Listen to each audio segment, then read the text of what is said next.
The bullet tore through Nana Pearl's shoulder before Sawyer could even scream.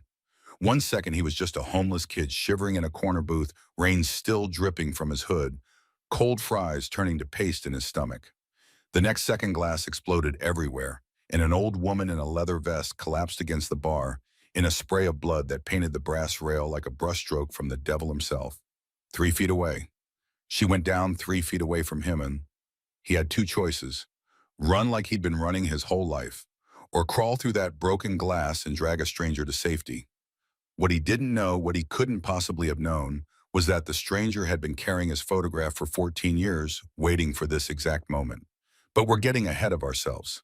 Let's go back 3 hours to the rain, to the hunger, to the night that changed everything.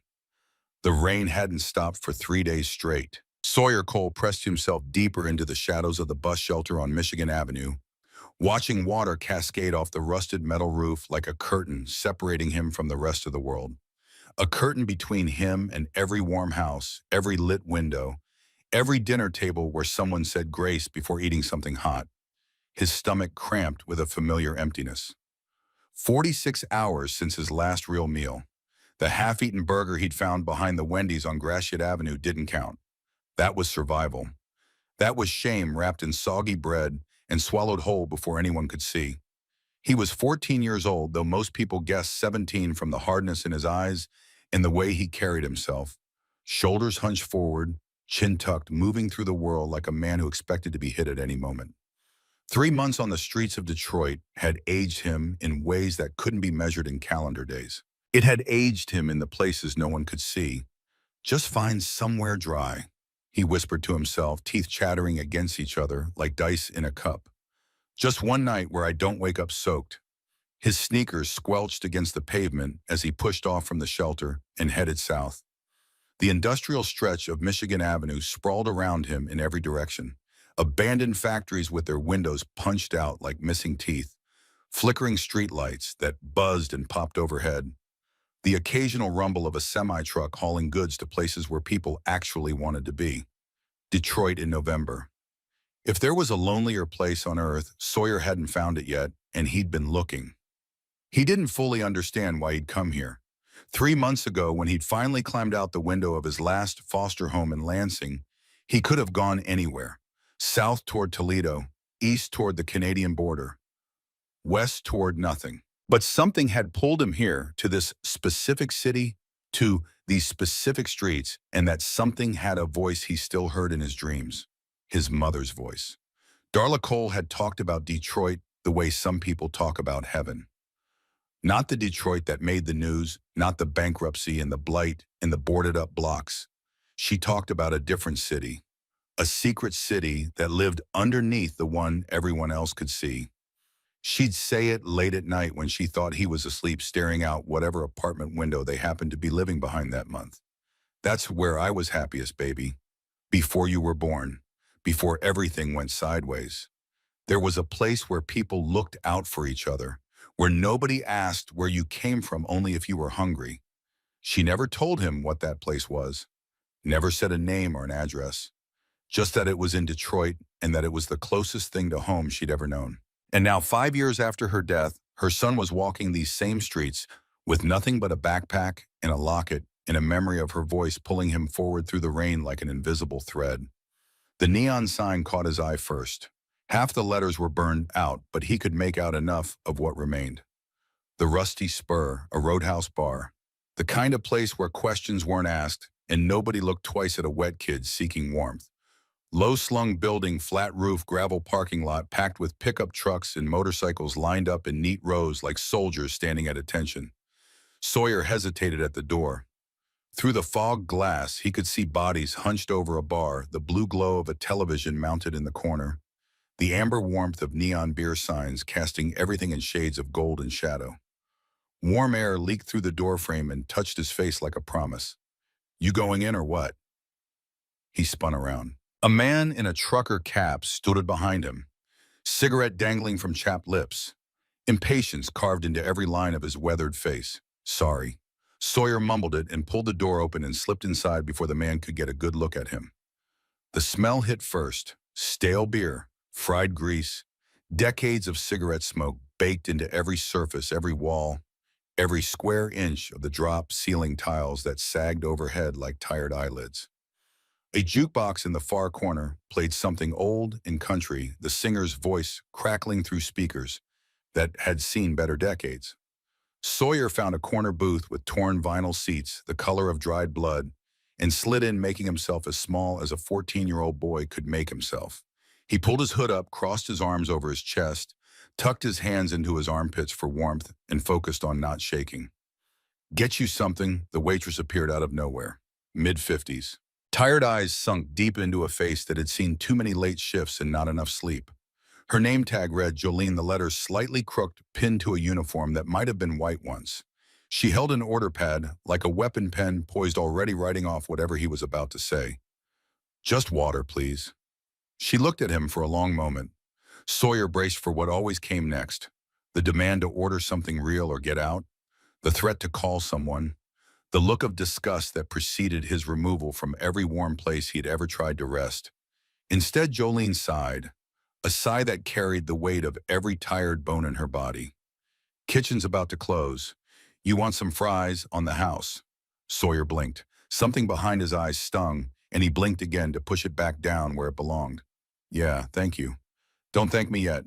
They've been sitting under the heat lamp for an hour. Might taste like cardboard." She walked away without waiting for a response. Sawyer let his gaze drift around the room while he waited. Truckers mostly scattered across booths and bar stools, nursing beers and avoiding each other's eyes the way men do when they're carrying things they don't want to talk about. A couple in the back argued in whispers that occasionally broke into hisses sharp enough to cut. Near the pool table, two men chalked cues and circled the green felt with the slow patience of predators who had nowhere else to be. And then he saw her. At the far end of the bar, separated from everyone else by three empty stools that nobody seemed willing to occupy, sat an old woman who didn't belong. She was small. That was the first thing he noticed. 5'2" at the most, and thin in the way. Old trees are thin, not weak, but whittled down to the essential. Everything unnecessary stripped away by time and weather, until only the hardest wood remained. Silver hair tucked under a faded red bandana that had been washed so many times the color had gone soft as a sunset. A leather vest worn smooth with decades of wear, the hide so supple it moved like a second skin. And patches. Patches covering nearly every inch of that vest, each one a story, each one a chapter in a life Sawyer couldn't begin to imagine. Even from across the room, he could make out the main design. The rocker across the top read Iron Wolves MC. The bottom rocker said Detroit. And in the center, rendered in threads so fine it almost looked alive, a wolf's head with angel wings spread wide on either side, frozen in a howl that seemed to echo beyond the fabric itself.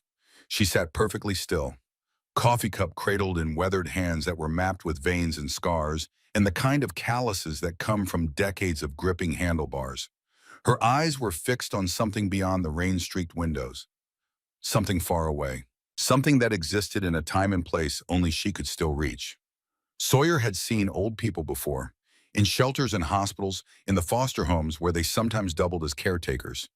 But he had never seen anyone sit the way this woman sat, like a stone in a stream, like the world was flowing around her and she had simply decided not to move. There was a stillness to her that felt deliberate, earned, the kind of calm that only comes from surviving things that would have broken lesser people. "Nana Pearl, you want to warm up?" The bartender, big guy beard, like a brush fire, tattoos climbing up both arms from wrist to shoulder, held up a coffee pot. His voice was gentle when he spoke to her. Gentle in a way that didn't match his size or the hardness of his face. Like he was talking to someone who mattered more than he'd ever say out loud. The old woman shook her head once, slow and deliberate. "I'm fine, Briggs. Just waiting." Waiting for what? She smiled, but the smile didn't reach her eyes. It stopped somewhere around her jaw and hung there incomplete, like a sentence that trailed off before the important part. "The thing I've been waiting for since 1987. Briggs laughed. The sound was hollow. He moved on to other customers, leaving her alone with her cold coffee and her distant stare. Sawyer couldn't explain why he kept watching her. Maybe it was the stillness. Maybe it was the patches, the history they represented, the wars they'd survived. Or maybe it was something else. something that felt like recognition, even though he'd never laid eyes on this woman before in his life. A feeling in his chest like a tuning fork had been struck somewhere deep inside and was humming at a frequency he didn't have a name for. Her phone rang. She answered it without looking at the screen, brought it to her ear with the slow precision of someone who never rushed anything. "Shelby, honey, I'm fine. Don't worry about your grandmother. Just stay where you are. I'll call you tomorrow." She listened for a moment. Her expression softened. Something crossed her face that looked almost like tenderness, and then it was gone, packed away behind that iron composure, like a letter slipped back into an envelope. "I love you too, sweetheart. Good night." She hung up and went back to watching the rain. Jolene returned with the fries. They were cold. They were soggy. They were absolutely perfect. Sawyer ate slowly, savoring each one, making them last because he'd learned the hard way that you never know when the next meal is coming. You never know when the last good thing has already happened. He was halfway through the plate when the door opened and the temperature in the room dropped 10 degrees without the thermostat moving at all. Three men walked in. They weren't truckers. They weren't locals stopping in for a nightcap. Their leather jackets were too new, too stiff, the kind you buy when you want to look the part but haven't lived it yet. Their boots were too clean. Their eyes were too sharp, scanning the room the way security cameras scan methodical grid pattern, cataloging every face, every exit, every potential problem. They wore black from head to toe, and they moved with a coordination that spoke of practice, of purpose, of orders received and understood. They didn't sit down. They didn't approach the bar. They simply spread out. One near the door, feet planted, shoulder width apart, hands at his sides. One drifting toward the pool table, positioning himself between the two players and the rest of the room. And one moving slowly, deliberately toward the far end of the bar, toward her. Sawyer's stomach tightened, not from the food, from something older and deeper, an instinct born in doorways and stairwells and foster homes where you learn to read a room the way sailors read the sky. He'd seen men like this before, in shelters, on street corners, in the moments before everything went sideways and someone ended up bleeding on the floor. These men weren't here for beer and company. They were here for something else. Nana Pearl noticed them too. Of course she did. She'd probably noticed them before anyone else in the room, before the door had even finished closing behind them. Sawyer could tell by the way her spine straightened almost imperceptibly, like a wire being pulled taut. By the way her left hand drifted away from her coffee cup onward toward the napkin holder beside her, casual, unhurried, the movement of someone who had been in rooms like this before and knew exactly how fast casual could become lethal. By the way her eyes finally came back from whatever distant place they'd been visiting and settled on the present with a focus that could have cut glass. "Briggs." Her voice cut through the jukebox like a blade through smoke.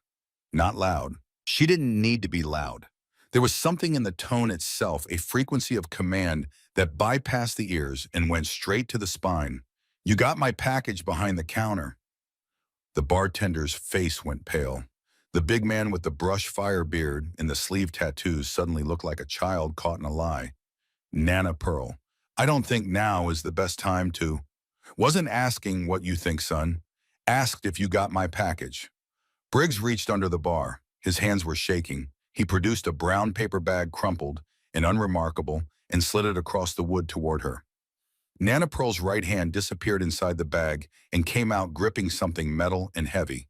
She didn't draw it, didn't show it, just held it beneath the level of the bar, cradled in her lap like a sleeping cat. Her eyes never left the man approaching from the pool table. He was the leader. Sawyer could tell by the way the other two watched him, taking their cues from his movement, his pace, his posture. Whatever was about to happen, this man was the one who'd give the signal. "Been a long time since anyone tried something this stupid in my house." Nana Pearl's voice dropped to a whisper that somehow carried across the room like smoke across still water. The pool table man smiled. It was not a nice smile. It was the kind of smile that people wear when they've already decided how a conversation is going to end, and they're just enjoying the walk toward the inevitable. "Your house, old woman, you don't own anything anymore. Not this bar, not this city, not even that dusty vest you're wearing, boy." Nana Pearl turned to face him fully, and Sawyer saw something in her eyes that made the hair on his arm stand straight up. Not fear, not anger, something beyond both, something ancient and cold and patient as a glacier. I was burying men like you before your mama learned to walk. Times change. The man pulled back his jacket, slow and theatrical, revealing the pistol tucked into his waistband. Handle facing out, ready to draw. Old dogs get put down. Everything happened at once. The jukebox clicked to a new song, something slow and mournful. Slide guitar weeping over a drum beat that sounded like a funeral march. The couple in the back booth stopped arguing and ducked below the table with the practiced speed of people who had seen violence before and knew the only right response. Briggs, the bartender, hit the floor behind the bar so fast that Sawyer barely saw him move. 1 second he was standing. The next second he was gone, replaced by empty air and the soft thud of a big man meeting tile. And the first shot shattered the television above the bar. The screen exploded outward in a shower of glass and sparks, the news anchor's face fragmenting into 1,000 pieces that rained down on the bottles below. The sound was enormous, not like in movies, not a clean, sharp crack. It was a concussion, a physical force that punched through the air and hit Sawyer's chest like an open hand. Nana Pearl moved first. Before the glass had even finished falling, her hand came up from beneath the bar with a revolver, a snub-nosed .38, the kind of gun that doesn't ask permission and doesn't wait for answers. She fired twice. The first shot caught the man by the door in the thigh. He went down, screaming, his own weapon skittering across the floor. The second shot punched a hole in the wall 6 inches from the pool table, man's head close enough to part his hair, close enough to send plaster dust raining down on his shoulders like snow. "Is that all you got?" she shouted it, rising from her stool. And in that moment, she wasn't an old woman anymore. She was something else entirely. Something forged in a fire that had been burning for 50 years. Send your whole crew next time, you coward. But she was outgunned. She knew it. Sawyer could see it in the set of her jaw, the way her eyes calculated odds and distances and angles, even as her body moved behind the bar for cover. One woman with a 6-shot revolver against 2 armed men with semi-automatics. The math was merciless. The pool table man recovered his composure, took aim with both hands steady, and fired. Sawyer saw it happen in a way that his brain would replay for the rest of his life. Frame by frame, the muzzle flashed like a tiny sun being born. The old woman's body jerking sideways as the bullet found her left shoulder. The spray of red against the brass bar rail.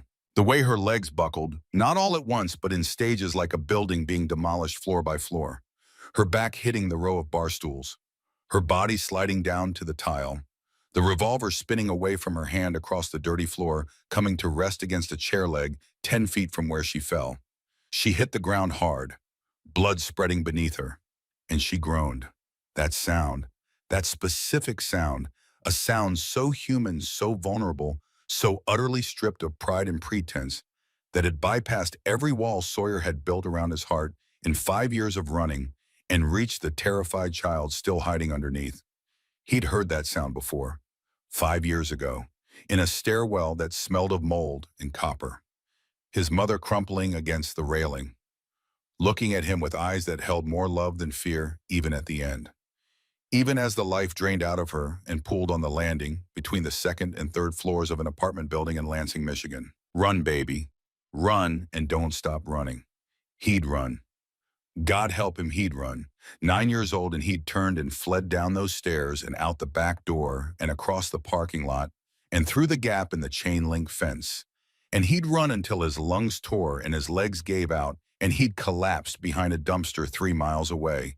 And that was the last time he'd cried. The very last time. He'd been running ever since. Not always with his feet.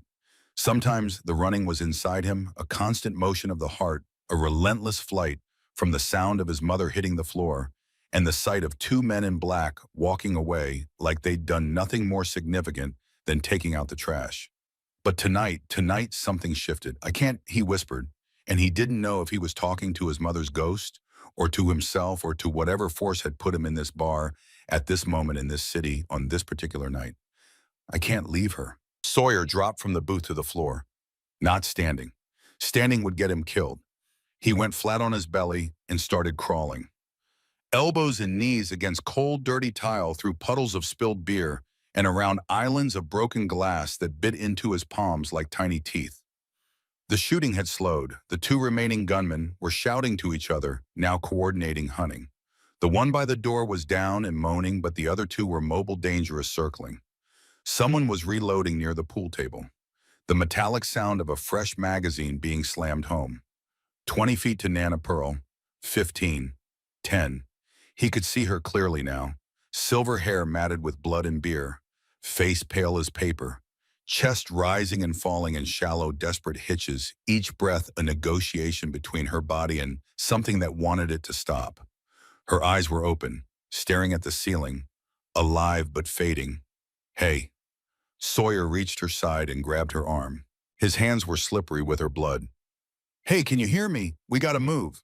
Her head turned toward him, those gray-blue eyes sharp even through the pain, fierce even through the fear, locked onto his face with an intensity that made his skin prickle from scalp to soles. She stared at him, not at him, into him, through the blood and the rain and the grime and the years, through all of it, to something underneath that only she could see. You. Her voice came out as a rasp. You're real. What I thought I dreamed you. She laughed, or tried to. It came out as a wet cough, blood flecking her lips. All these years. She said you'd come. I thought she lied. Who lied? What are you talking about, lady? We need to go right now. A bullet slammed into the bar above their heads. Wood splintered, showering them both with fragments that stuck in Sawyer's hair and stung his cheek. Leave me. Nana Pearl hissed it through clenched teeth, grabbing his wrist with a grip that had no business being as strong as it was. Get out while you can. Not happening. Boy, I said go, and I said not happening. Sawyer hooked his arms under hers and started pulling. She was lighter than he expected. 5'2", 100 pounds at most, but she felt heavier than anyone he'd ever carried. The weight of history, the weight of those patches, the weight of whatever secret was burning behind those fierce old eyes. Which way there? A back door. Kitchen. Through there. Her head lolled toward a swinging door behind the bar. But my bike. Forget the bike. No. Her grip tightened on his wrist, nails digging into skin. Keys are in my vest. Left pocket. Take them. Take me to my bike. Lady, you've been shot. Her eyes blazed. Boy, I've been shot before. I've been stabbed, beaten, left for dead in places you can't imagine. A bullet won't kill me. But if you don't get those keys and get us to that bike in the next 60 seconds, those men will kill us both. Now move. Sawyer's hands shook as he fumbled inside her vest. The leather was warm and wet, soaked through with blood that made his fingers slip. He found the pocket, reached inside. His fingers closed around cold metal. Keys on a ring with a tiny wolf charm that matched the patch over her heart. Got them. Good. Now help me up. He pulled her to her feet. She sagged against him immediately, her face going gray, a sound escaping her throat that she bit off before it could become a scream. But she stayed upright, leaned into him, let him take her weight. They staggered toward the kitchen door. Nana Pearl's boots dragged across the floor, leaving smears of blood that painted their escape route in crimson for anyone who cared to follow. Behind them, shouting. Footsteps. The click of fresh rounds being chambered. There, the kids got the old lady. Don't let them leave. Boss said no witnesses. Sawyer hit the kitchen door with his shoulder. It flew open, revealing a cramped space of stainless steel counters and grease traps and the smell of old oil. A back exit sign glowed red on the far wall like a lighthouse beacon, calling them home. Almost there, he half-carried, half-dragged Nana Pearl through the kitchen. Pots clattered off counters where his hip caught them. His foot snagged on a rubber floor mat, and he stumbled, nearly sending them both sprawling, but caught himself on the edge of a prep table and kept moving. Move, boy. Nana Pearl's voice was weaker now, thinner, like a candle flame in a draft. Don't you dare slow down. He hit the exit bar with his free hand and burst into the night. Rain slammed into his face like a fist. The parking lot stretched before them, gravel and puddles and motorcycles gleaming in the storm's electric light. Dozens of bikes all lined up in neat rows, chrome, catching every flash of lightning like mirrors aimed at heaven. Which one? Red one. Angel wings on the tank. End of the row. He spotted it. A vintage Harley Davidson. Cherry red with angel wings painted in gold across the gas tank, the paint so rich and deep it seemed to glow even in the dark. It sat at the end of the row, separated from the others by an empty space on either side, like it was too important to park with common machines. They'd made it 10 feet from the door when the shouting began behind them, boots on gravel, voices cutting through rain. There, get them. Sawyer didn't look back. He couldn't. If he looked back, he'd see the guns. He'd see the death chasing them. He'd freeze the way he'd frozen in that stairwell 5 years ago, and this time freezing would mean dying. And not just for him, but for the old woman bleeding against his shoulder who had looked at him like he was an answer to a prayer she'd been whispering for 14 years. He hoisted Nana Pearl onto the Harley's seat. Her head lolled against his shoulder. Her breathing was wet, labored. Wrong. You know how to ride. She mumbled it against his neck. I've seen people do it. That's not the same thing. It's going to have to be. He swung his leg over the bike, settled onto the seat in front of her, jammed the key into the ignition, and twisted. The engine roared to life, a sound so loud, so deep, so angry that it drowned out the thunder and the rain and the shouting and the gunshots all at once. The whole machine vibrated beneath him like a living thing waking up hungry. A bullet sparked off the chrome exhaust pipe, inches from his leg, close enough to feel the heat. Sawyer kicked the bike into gear, felt it lurch beneath him like a horse breaking from a gate, twisted the throttle with everything he had and prayed to whatever God watched over homeless kids and shot up grandmothers on motorcycles in the rain.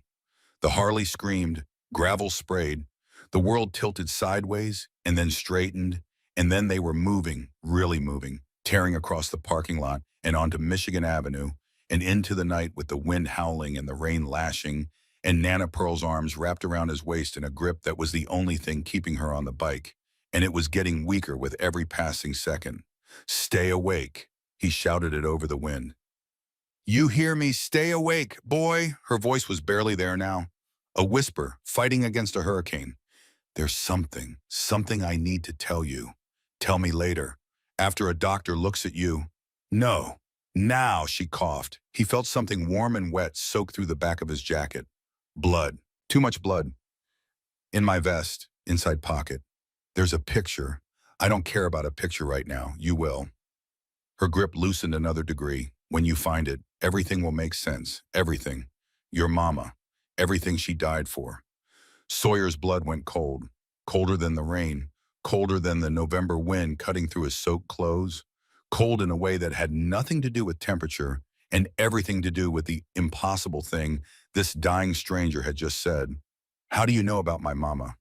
But Nana Pearl didn't answer. Her arms slipped from his waist, and he had to let go of the handlebar with one hand and grab her wrist to keep her from sliding off the back of the bike entirely. He rode the last 2 miles one-handed, leaning into turns he barely understood, hydroplaning through intersections, against red lights, the engine screaming beneath him, like it understood the urgency even if the laws of physics didn't. He spotted the hospital sign through the sheets of rain, blue and white, glowing, Detroit General. He took the exit ramp too fast, felt the rear tire break loose on the wet pavement, and somehow kept them upright through a combination of raw terror and the kind of luck that only lands on people who have absolutely nothing left to lose. The emergency entrance blazed ahead. He killed the engine, half fell, half climbed off the bike, caught Nana Pearl before she could crumple to the pavement. She weighed nothing. She weighed everything. Help!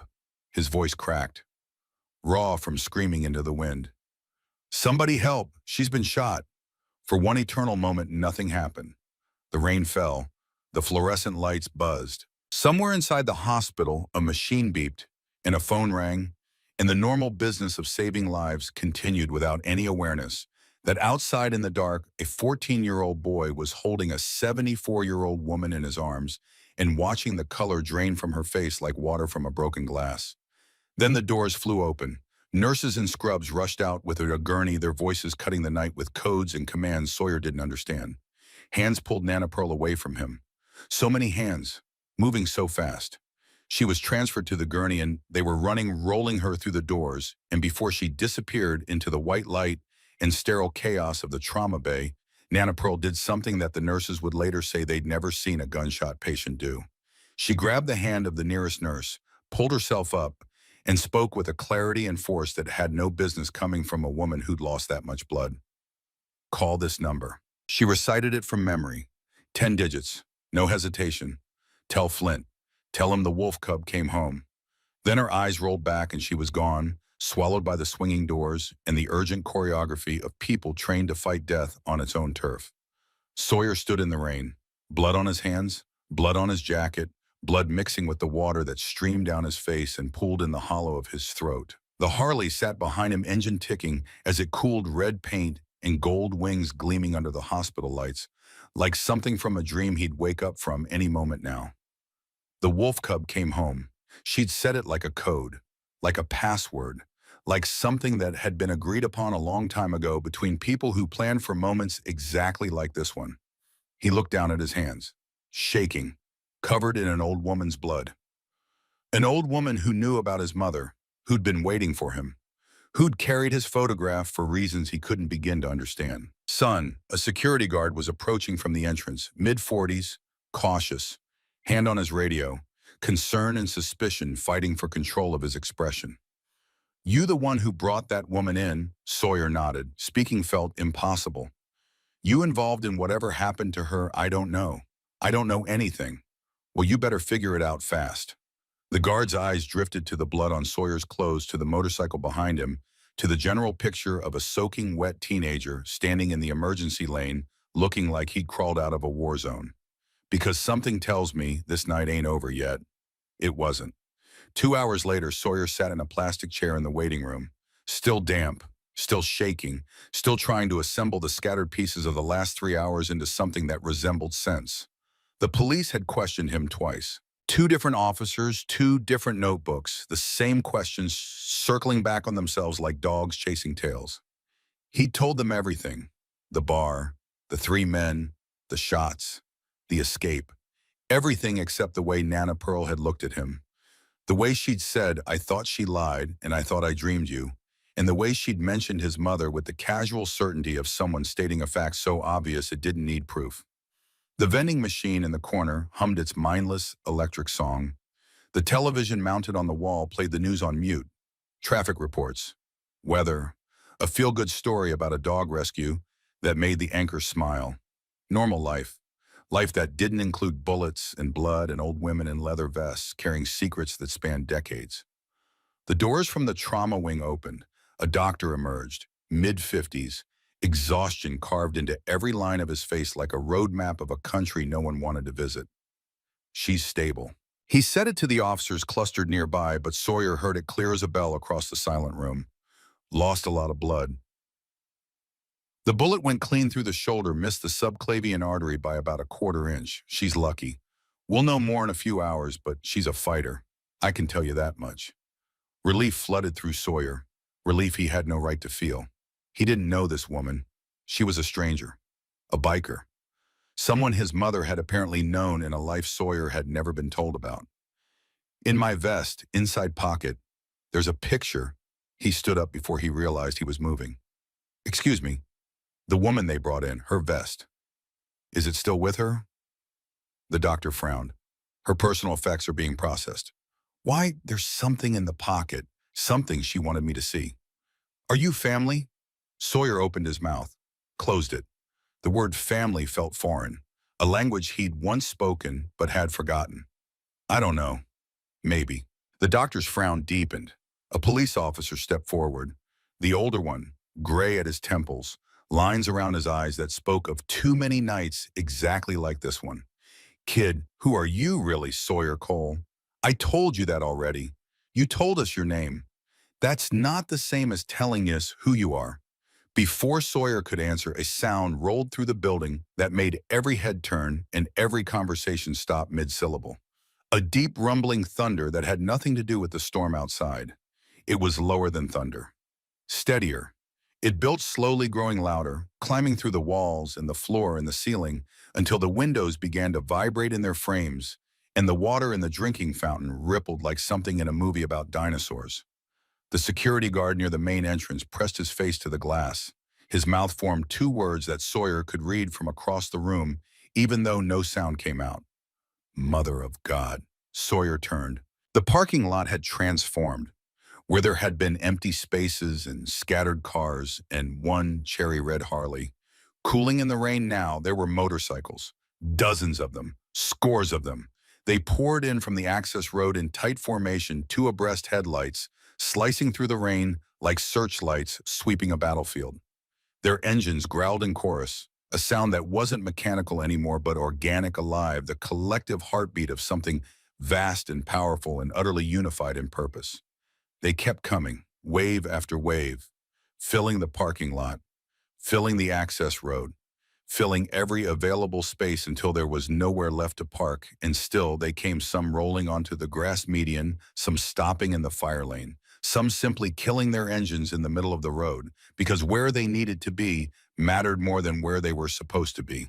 98 bikes. Sawyer would learn the exact number later. 98 men and women in leather and denim, their patches flashing under the fluorescent glare of the hospital's exterior lights.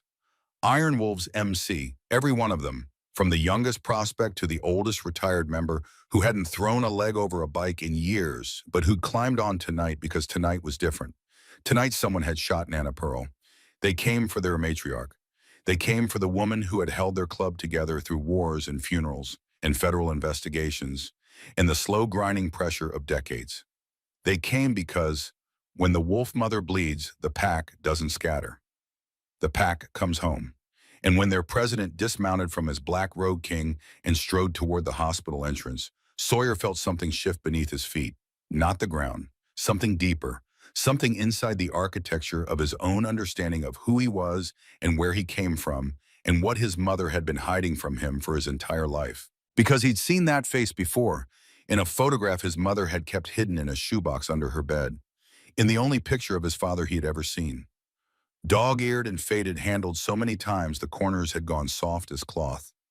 A young man on a motorcycle, jaw like a right angle, eyes like blue ice, and on the back in his mother's handwriting, a single word she'd never explained. Flint. The automatic doors slid open and the man walked through and the waiting room held its breath.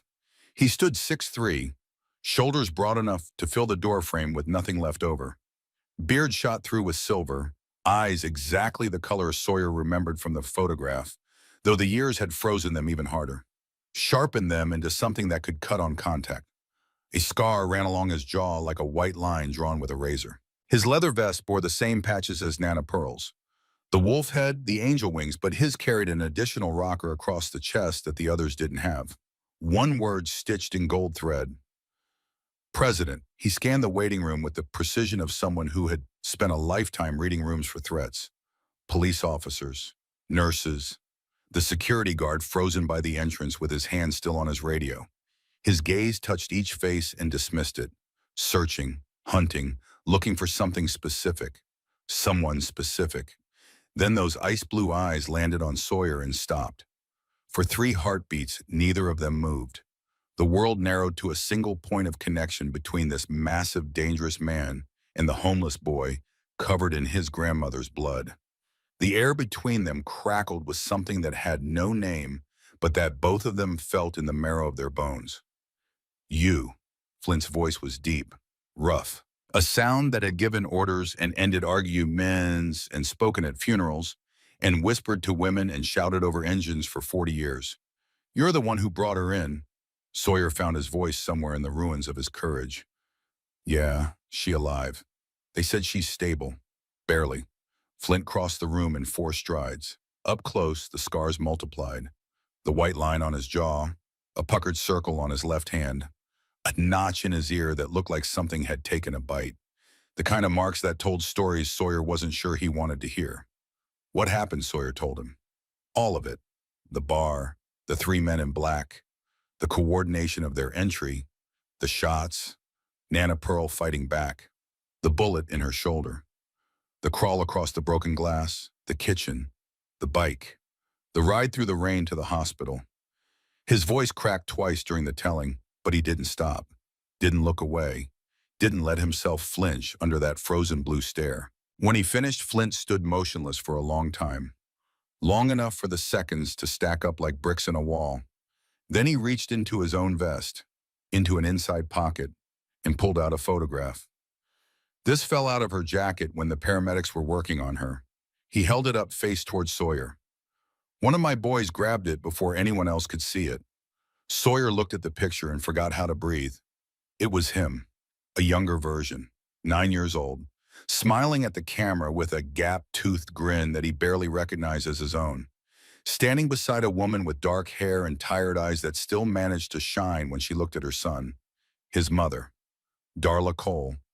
They were posed in front of a Christmas tree, ornaments catching the flash, paper crowns from crackers still tilted on their heads, a plate of cookies on the table behind them, a candle burning in the window. He remembered that Christmas, the last good one, the last one before his mother stopped sleeping, stopped eating, stopped leaving the apartment except for quick trips that left her pale and shaking when she returned. The last Christmas before the stairwell, before the blood, before everything ended. Turn it over. Flint's voice had changed.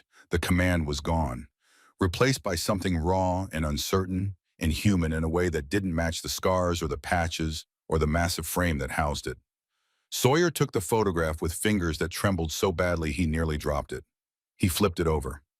On the back in his mother's handwriting, he'd know those loops and slants anywhere, the way she crossed her T's with a little upward flourish, the slight leftward lean that she said came from being forced to write right-handed when she was naturally left, were 4 words. For Flint, protect the boy. The silence that followed was so complete that Sawyer could hear the fluorescent lights buzzing above their heads, could hear the rain against the windows, could hear his own heartbeat slow and heavy pumping blood through a body that had suddenly forgotten how to do anything else. He looked up from the photograph. Flint was staring at him with an expression that Sawyer couldn't read. Or maybe he could read it but wasn't ready to accept what it said. Grief, rage, recognition, something older and deeper than any of those. Something that had been waiting 14 years to surface and was finally breaking through. "Who are you?" Sawyer whispered. Flint's jaw worked, muscles clenching and releasing beneath the scar. "I'm the man your mother ran from 14 years ago. That doesn't answer my question." "Yeah." Flint's eyes glistened. Just for a second. Just enough for Sawyer to see before the ice reformed and sealed it away. "Yeah, it does." Before either of them could say another word, the trauma doors swung open. A nurse appeared, frazzled, urgent, out of breath from running. "She's awake. She's asking for the boy, the one who brought her in." Every biker in the room, all 98 of them, crammed into the waiting area and spilling out into the hallway and the parking lot beyond, turned to look at Sawyer. The weight of their collective gaze pressed down on him like a physical thing. Flint's hand landed on his shoulder. Heavy, warm, steady. The hand of a man who had carried weight his whole life and could carry more. "Then you better go see what she wants." Sawyer looked down at the photograph still clutched in his fingers. His mother's face smiled up at him from a Christmas 5 years and a lifetime ago. Protect the boy, she'd known.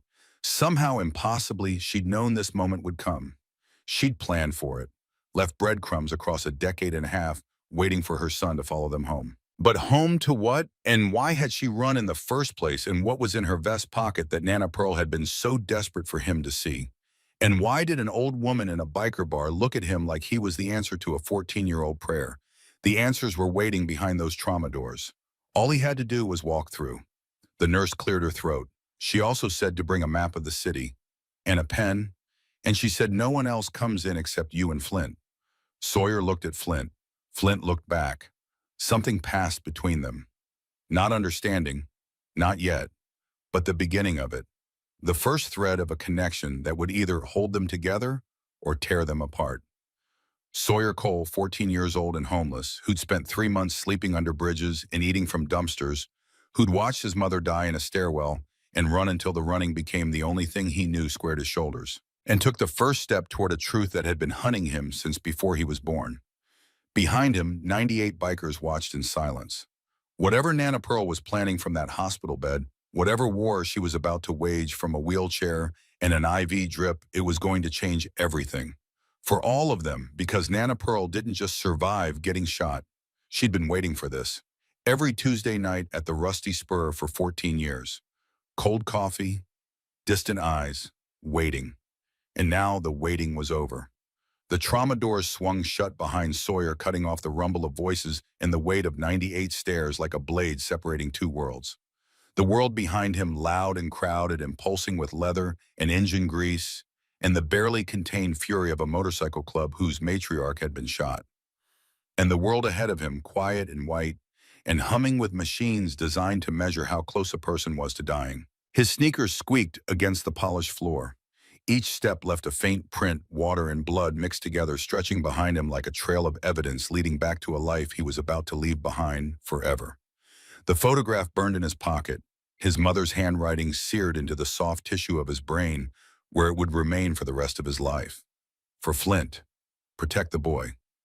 A nurse led him down the corridor, antiseptic and anxiety, machines beeping behind closed doors. Somewhere a woman sobbed quietly, the sound thin and private, leaking under a door that couldn't quite contain it. Sawyer kept his eyes forward, his heart hammering against his ribs with a force that felt structural, like something was trying to get out.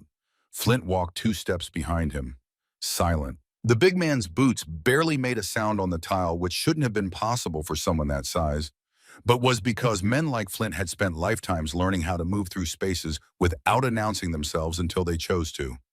Room 7. The nurse stopped outside the door. 5 minutes. She's weak. Don't upset her. I won't. She gave him a look that said she'd heard that promise before from people who didn't keep it, then walked away. Sawyer pushed open the door. Nana Pearl looked smaller in the hospital bed than she had in the bar.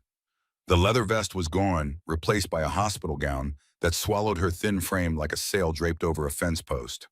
Tubes ran from both arms to bags of fluid hanging above the bed, clear liquid dripping at intervals, measured by machines that didn't know or care who she was.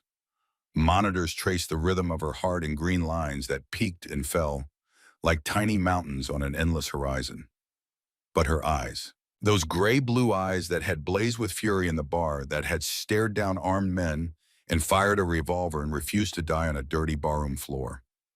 Those eyes were open, waiting, fixed on the doorway with the unwavering focus of someone who had known exactly when he would appear and had been counting the seconds. A map of Detroit was already spread across her lap. A pen lay beside it. She'd gotten what she asked for before he had even arrived. "Close the door," she rasped. "Both of you get in here." Sawyer obeyed. Flint entered behind him and eased the door shut with a click that sounded final. "Come closer. I can barely see you in this light." Sawyer crossed to her bedside. Up close, the toll was visible in ways the distance had hidden. The pallor beneath her weathered skin gray where it should have been warm. The tremor in her hands subtle but constant, like a current running through her that she couldn't shut off. The way each breath seemed to cost her something precious, some currency of strength that was running low. "You came back," she whispered. Most people would have run. "I tried running once. Didn't work out." A ghost of a smile. "No, it never does." Silence settled between them. Sawyer could hear his own pulse, could feel the photograph pressing against his thigh through the damp fabric of his jeans. The question was building in his chest like pressure behind a dam, and he let it break. "You knew my mother." It wasn't a question. Nana Pearl's eyes glistened. Darla Marie Cole, born September 3rd, 1979 in Hamtramck. Favorite color was yellow. She'd paint her toenails yellow every summer and say it made her feel like she was walking on sunshine. Couldn't carry a tune to save her life, but she sang anyway, every Sunday morning while she made pancakes. Standing at the stove in that yellow apron she got from a thrift store on Woodward Avenue, flipping pancakes and singing Dolly Parton so far off key that the dog next door would start howling. Sawyer's throat tightened until he could barely breathe. Those details, too specific to be invented, too intimate to be secondhand. How do you know all that? Because I was there every Sunday for 3 years, sitting at her kitchen table, eating those pancakes, listening to that terrible singing, and loving every second of it. I don't understand. Nana Pearl's hand found his. Her grip was weak but insistent, the kind of hold that said, "I'm not letting go until you hear everything I have to say. Sit down, boy. This is going to take a while." She looked past him to Flint, who stood by the door like a sentry, arms folded, face unreadable. "You too. Sit down before you fall down. I can see your knees shaking from here." Flint pulled a chair from the corner and sat. The plastic groaned under his weight. Nana Pearl watched him settle, and something passed between the old woman and the big man, a look that carried decades of shared history and grief and a particular kind of love that exists only between a mother-in-law and the man who lost her daughter. Your mother came to us when she was 19. Nana Pearl began. Her voice was stronger now, steadied by purpose. The machines beeped their rhythm around her, but she spoke over them like they were background music she'd long since learned to ignore. Showed up at the clubhouse one night in October, raining just like tonight, soaking wet, split lip, black eye turning purple. Nowhere to go. Some boyfriend had knocked her around one time too many, and she'd finally had enough. She coughed, winced. The pain flickered across her face like heat lightning, and then was gone, pressed down by the same iron will that had kept her conscious long enough to give Sawyer riding instructions while bleeding from a gunshot wound. The Iron Wolves didn't take in strays back then. We weren't a shelter, we were a motorcycle club with a reputation and enemies and rules about who could walk through our door. But your mother, she had something. I don't know how to describe it. A fire. Not angry fire, the other kind. The kind that keeps people warm. The kind that lights up a room just by being in it. Flint shifted in his chair. Sawyer caught the improvement from the corner of his eye but didn't look. Couldn't look. Not yet. Flint took one look at her. Nana Pearl continued, and that was it. The room temperature changed. I'd known that boy since he was 17, and I'd never once seen him lose his composure. But when your mother walked through that door, dripping wet with a busted lip and fire in her eyes, he just stopped. Stopped talking. Stopped moving. Stopped being the man everybody thought they knew. She paused. Love at first sight, though he'd never admit it then, and probably won't admit it now. Too proud, too scared of what it meant. But I saw it. A mother sees those things even when they're happening to someone she didn't give birth to. Sawyer stared at the map on her lap. Detroit spread out in blue and gray lines, streets and rivers and borders. The geography of a city that held his entire history without his knowledge. They were together 4 years. Happiest I ever saw either of them. Your mother moved into the apartment above the clubhouse. Started cooking Sunday breakfast for the whole crew. 40 bikers lined up like school children waiting for pancakes. She had that effect on people. Made hard men gentle. Made broken things feel fixable. What happened? War happened. Nana Pearl's voice hardened. The kind that doesn't end with a treaty or a handshake. The kind that goes underground and poisons the water and kills people in stairwells and makes mothers run from the men they love. She held his gaze. The Black Ravens. You heard them in the bar tonight. You survived them, which is more than a lot of men twice your age can say. They've been trying to take over Detroit for 20 years. Drugs, guns, trafficking, money laundering. Everything ugly this city produces, they've got their fingers in it. And they had a partner. A man in a suit with a title and a handshake, and a shipping company that moved more dirty money than product. Congressman Caldwell? Sawyer frowned. The name meant nothing to him. Robert Caldwell, United States Congressman representing Michigan's 14th District. Upstanding citizen, philanthropist, pillar of the community. And the biggest criminal this state has produced in 50 years. His family's company, Caldwell Shipping, was the pipeline. Money went in dirty, came out clean, got shipped overseas, and brought back sparkling like new. Millions of dollars, decade after decade. Nana Pearl's fingers traced a line on the map, from the river to downtown, from downtown to the industrial corridor. The veins and arteries of a city's corruption laid out in blue ink on hospital linen. Your mother worked at that company, office job, filing accounts, data entry, legitimate position with good benefits and a steady paycheck. She took it because she wanted to build something stable. For herself. For Flint. For the future she was starting to believe she could have. But she found something. She found everything. Nana Pearl's eyes locked onto his. Documents, account numbers, transaction records, names, dates, amounts. Everything you'd need to burn that entire operation to the ground and salt the earth so nothing could grow back. She found it all because she was smart, your mama. Smarter than anyone gave her credit for. Smarter than Caldwell. Smarter than the Ravens. Smarter, God forgive me, than any of us. Sawyer leaned forward. His hands gripped the bed rail until his knuckles went white. She tried going to the police first, Nana Pearl continued. Went to a detective she thought she could trust. Man named David Harlan. The name landed in the room like a dropped blade. That detective, Nana Pearl said slowly, had been on the Ravens' payroll since 2003. Your mother walked into his office with enough evidence to put away 50 people, and instead of protecting her, and picked up the phone and called the very men she was trying to take down. Sawyer's jaw clenched. His teeth ground together with a sound he could feel inside his skull. She almost died that night. They sent 2 men to her apartment. But your mother, she'd already figured it out. Something in Harlan's face when she handed over those papers. Some flicker that told her she'd just made the worst mistake of her life. She grabbed what she could carry and she ran. Came back to us. Came back to Flint. Nana Pearl paused, drew a breath that rattled in her chest like a stone in a can. And that's when she told me she was pregnant. The word landed differently than Sawyer expected.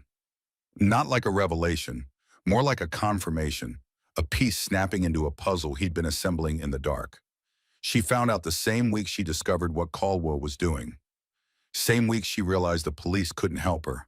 Same week she almost got killed, and suddenly everything changed. Because it wasn't just about justice anymore or doing the right thing anymore. It was about you, about keeping you alive. Nana Pearl squeezed his hand. She had a choice: stay and raise you in the middle of a war, surrounded by men with guns and grudges and a corrupt system that would grind you both to dust, or run, disappear, give you a chance at something normal, something safe. She chose to run. She chose you. Every single time that woman chose you. Sawyer's eyes burned. He blinked hard, swallowed the knot in his throat, pushed it down to the dark place where he kept everything that hurt too much to hold. Does Hawk know he caught himself? Does Flint know that I'm his son? Flint's voice came from behind him. Rough, cracked, the voice of a man speaking through damage he'd carried for 14 years. Yeah, I've known since the night she left. She wrote me a letter, explained everything, told me not to follow her. Said if I loved her, I'd let her go. And if I loved you, I'd stay away so the Ravens could never use me to find her. And you listened. What choice did I have? Flint's words came heavy and slow. She was right. The Ravens had people everywhere. If I'd gone after her, I'd have led them straight to her door. So I stayed, built the club up strong, kept my eyes open and my mouth shut, and waited for the day she'd come back. She never did. No, Nana Pearl's voice cracked. 5 years ago, the Ravens found her anyway. We don't know how. Maybe she got careless after all those years of being careful. Maybe somebody talked. All we know is what the news said. Woman shot dead in a stairwell. Robbery gone wrong. No witnesses. Case closed in 48 hours. There was a witness. The words came out of Sawyer's mouth before he could stop them. Quiet as a whisper, but loud enough to freeze both adults in place. Mrs. Nana Pearl went very still. Even the heart monitor seemed to pause. I was there, in the stairwell. She told me to hide behind the water heater on the landing. I could see everything through the gap in the railing. 2 men. They were asking her about documents, files. She said she had destroyed everything. They didn't believe her. His voice had gone hollow, flat, the way voices go when they're describing things that live in the body more than the mind. One of them had a tattoo, blackbird on his neck. Right here. He touched the side of his throat. I didn't know what it meant. I was 9. I just remembered the bird. A raven. Nana Pearl breathed the word like a curse. I didn't know who to tell. The cops called it a mugging. Foster care doesn't ask Sean questioning. And every time I tried to talk about what I really saw, people looked at me like I was making things up. Flint stood, his chair scraped back against the tile. His hands were fists at his sides, and his jaw was clenched so tight that the scar along it had gone white. He didn't speak. Couldn't speak. The sound that came from him wasn't a word. It was something older than language, something that lived in the chest and vibrated through the bones. He crossed the room in 2 strides and pulled Sawyer into an embrace that smelled of leather and motor oil and rain, and something underneath all of that. Something Sawyer hadn't felt in 5 years. The specific gravity of being held by someone who would kill for you and die for you and rearrange the entire architecture of their life to keep you safe. I'm sorry, Flint whispered it into the top of his son's head. I'm sorry, I should have been there. Sawyer didn't cry. The tears were there, pressing against the backs of his eyes like water behind a dam, but the dam held. It had held for 5 years, and it would hold for a while longer because that was what he did. He held things, he carried things, he survived things, but he let himself be held just for a moment, just long enough to feel the weight of his father's arms and believe, even if he couldn't prove it yet, that maybe he wasn't alone anymore. Now listen to me, both of you. Nana Pearl's voice cut through the moment like a scalpel through silk. Not unkind, but urgent. The voice of a woman who understood that grief was a luxury they couldn't afford right now. Flint released Sawyer and stepped back. His eyes were red but dry. Whatever had broken open inside him was already being sealed shut by the same discipline that had kept him leading a motorcycle club through decades of conflict. Your mother didn't destroy those documents, Nana Pearl said. She hid them. Sawyer turned back to her, the map on her lap, the pen beside it, the way she was looking at both of them now, not with grief anymore, but with something harder, something sharper. The look of a general briefing her officers before battle. Sawyer, does your mama ever give you anything? Anything special that she made you promise to keep? He didn't have to think. His hand went to his chest automatically, to the place where it hung beneath his shirt on a chain so old the silver had gone dark. A locket. She gave it to me on my 8th birthday. Told me never take it off. Never open it. Not until I was grown. Let me see it. Sawyer hesitated. The locket was the last physical piece of his mother that existed in the world. The only proof she'd been real. Showing it to anyone, even this woman who clearly knew her, felt like handing over a piece of his own heartbeat.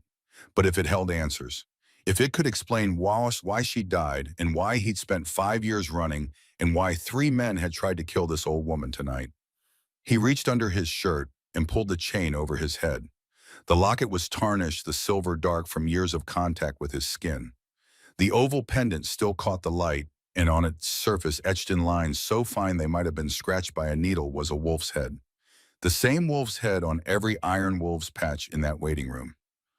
Open it, Nana Pearl breathed. Sawyer pressed the tiny catch.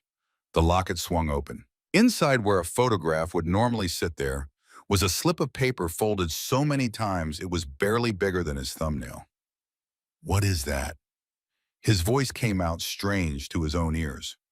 Read it. His fingers trembled as he unfolded the paper. His mother's handwriting, faded but legible. A series of numbers, an address, and 3 words at the bottom. Lockbox 77144. Detroit Savings and Trust. Your inheritance, baby. Nana Pearl nodded, low, deliberate. The nod of someone who had been waiting years for a piece to fall into place and watching it land exactly where she knew it would. She hid the evidence in a lockbox. Sawyer stared at the paper. 14 years ago, yes. And she gave you the key without telling you what it opened. Then something shifted in Nana Pearl's expression. The grief and the tenderness and the warmth all slid away like a mask being removed, and what emerged underneath was something else entirely. Strategic. Calculating. A mind that had been planning moves on a chessboard for decades. Now here's what you don't know, she said. And here's what matters more than anything else I've told you tonight. She looked at Flint, then back at Sawyer. That lockbox is a trap. The word hit the room like a slap. What your mother didn't put the real evidence in a bank vault where anyone with a court order or a bribe could get to it. She was too smart for that. What she put in that lockbox are copies. Photocopies. Good enough to look real, but useless in court. Then what was the point? The point, Nana Pearl said, and her eyes were blazing now, burning with a fierce intelligence that made Sawyer understand for the first time why 98 bikers had ridden through a storm to be at her bedside. The point is that anyone who opens that box reveals themselves. The box is wired, not with explosives.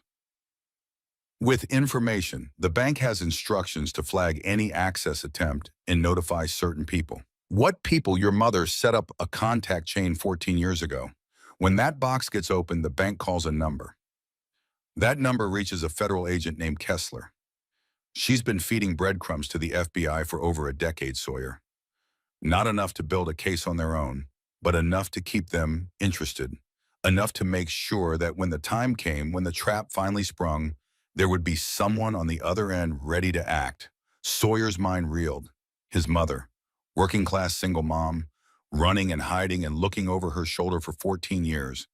And the whole time she'd been building a machine A complex, patient, invisible machine designed to destroy the people who'd threatened her son. If the lockbox has copies, Sawyer said slowly, where are the originals? Nana Pearl held his gaze. With me. They've been with me for 12 years. The room went silent except for the heart monitor's steady beep. She mailed them to me 2 years after she disappeared.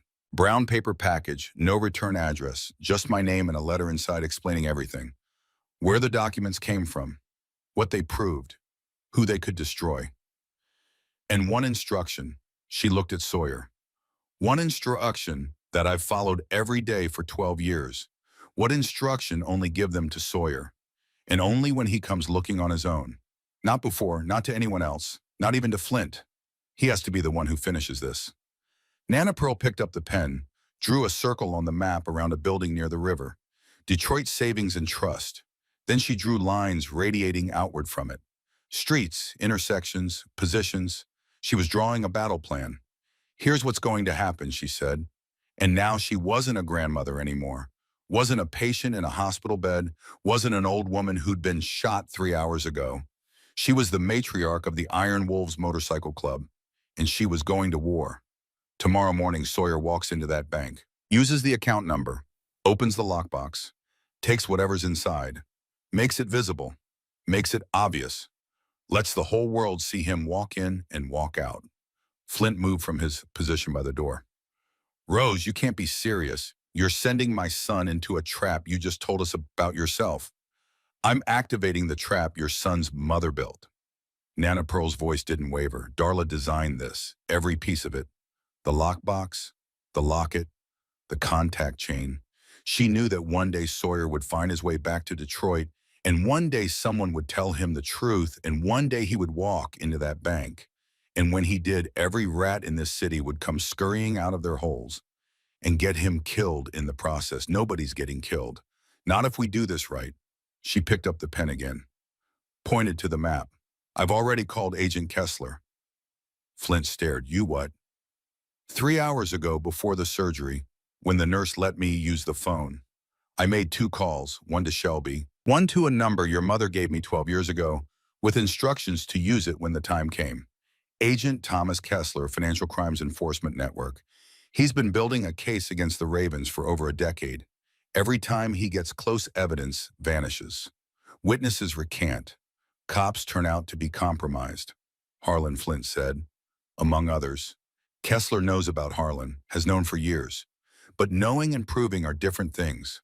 What Kessler needs is for the Ravens to make a move. A visible, documented, undeniable move. And the only way to make them move is to give them something they can't resist. The lockbox. The lockbox. And the boy who opens it. Nana Pearl looked at Sawyer. I'm sorry, sweetheart. I know this is a lot to ask, but your mother built this moment for you. She spent 14 years constructing a trap so perfect that the only thing missing was the person brave enough to spring it.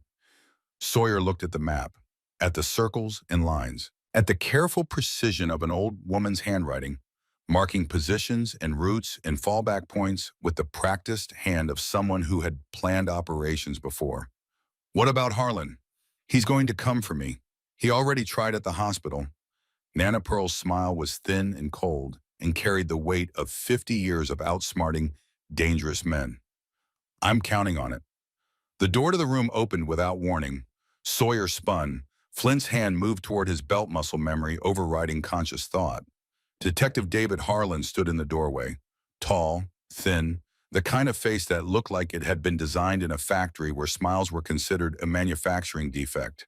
His badge gleamed on his belt. His hand rested on his service weapon. 6 uniformed officers spread out behind him in the corridor like a wall of blue. Sawyer Cole. Harlan's eyes found him, fixed on him the way a scope fixes on a target. You're coming with me. Protective custody. For your own safety. Nana Pearl's hand touched Sawyer's wrist. Stay, the touch said. Watch. The old woman turned her attention to the detective.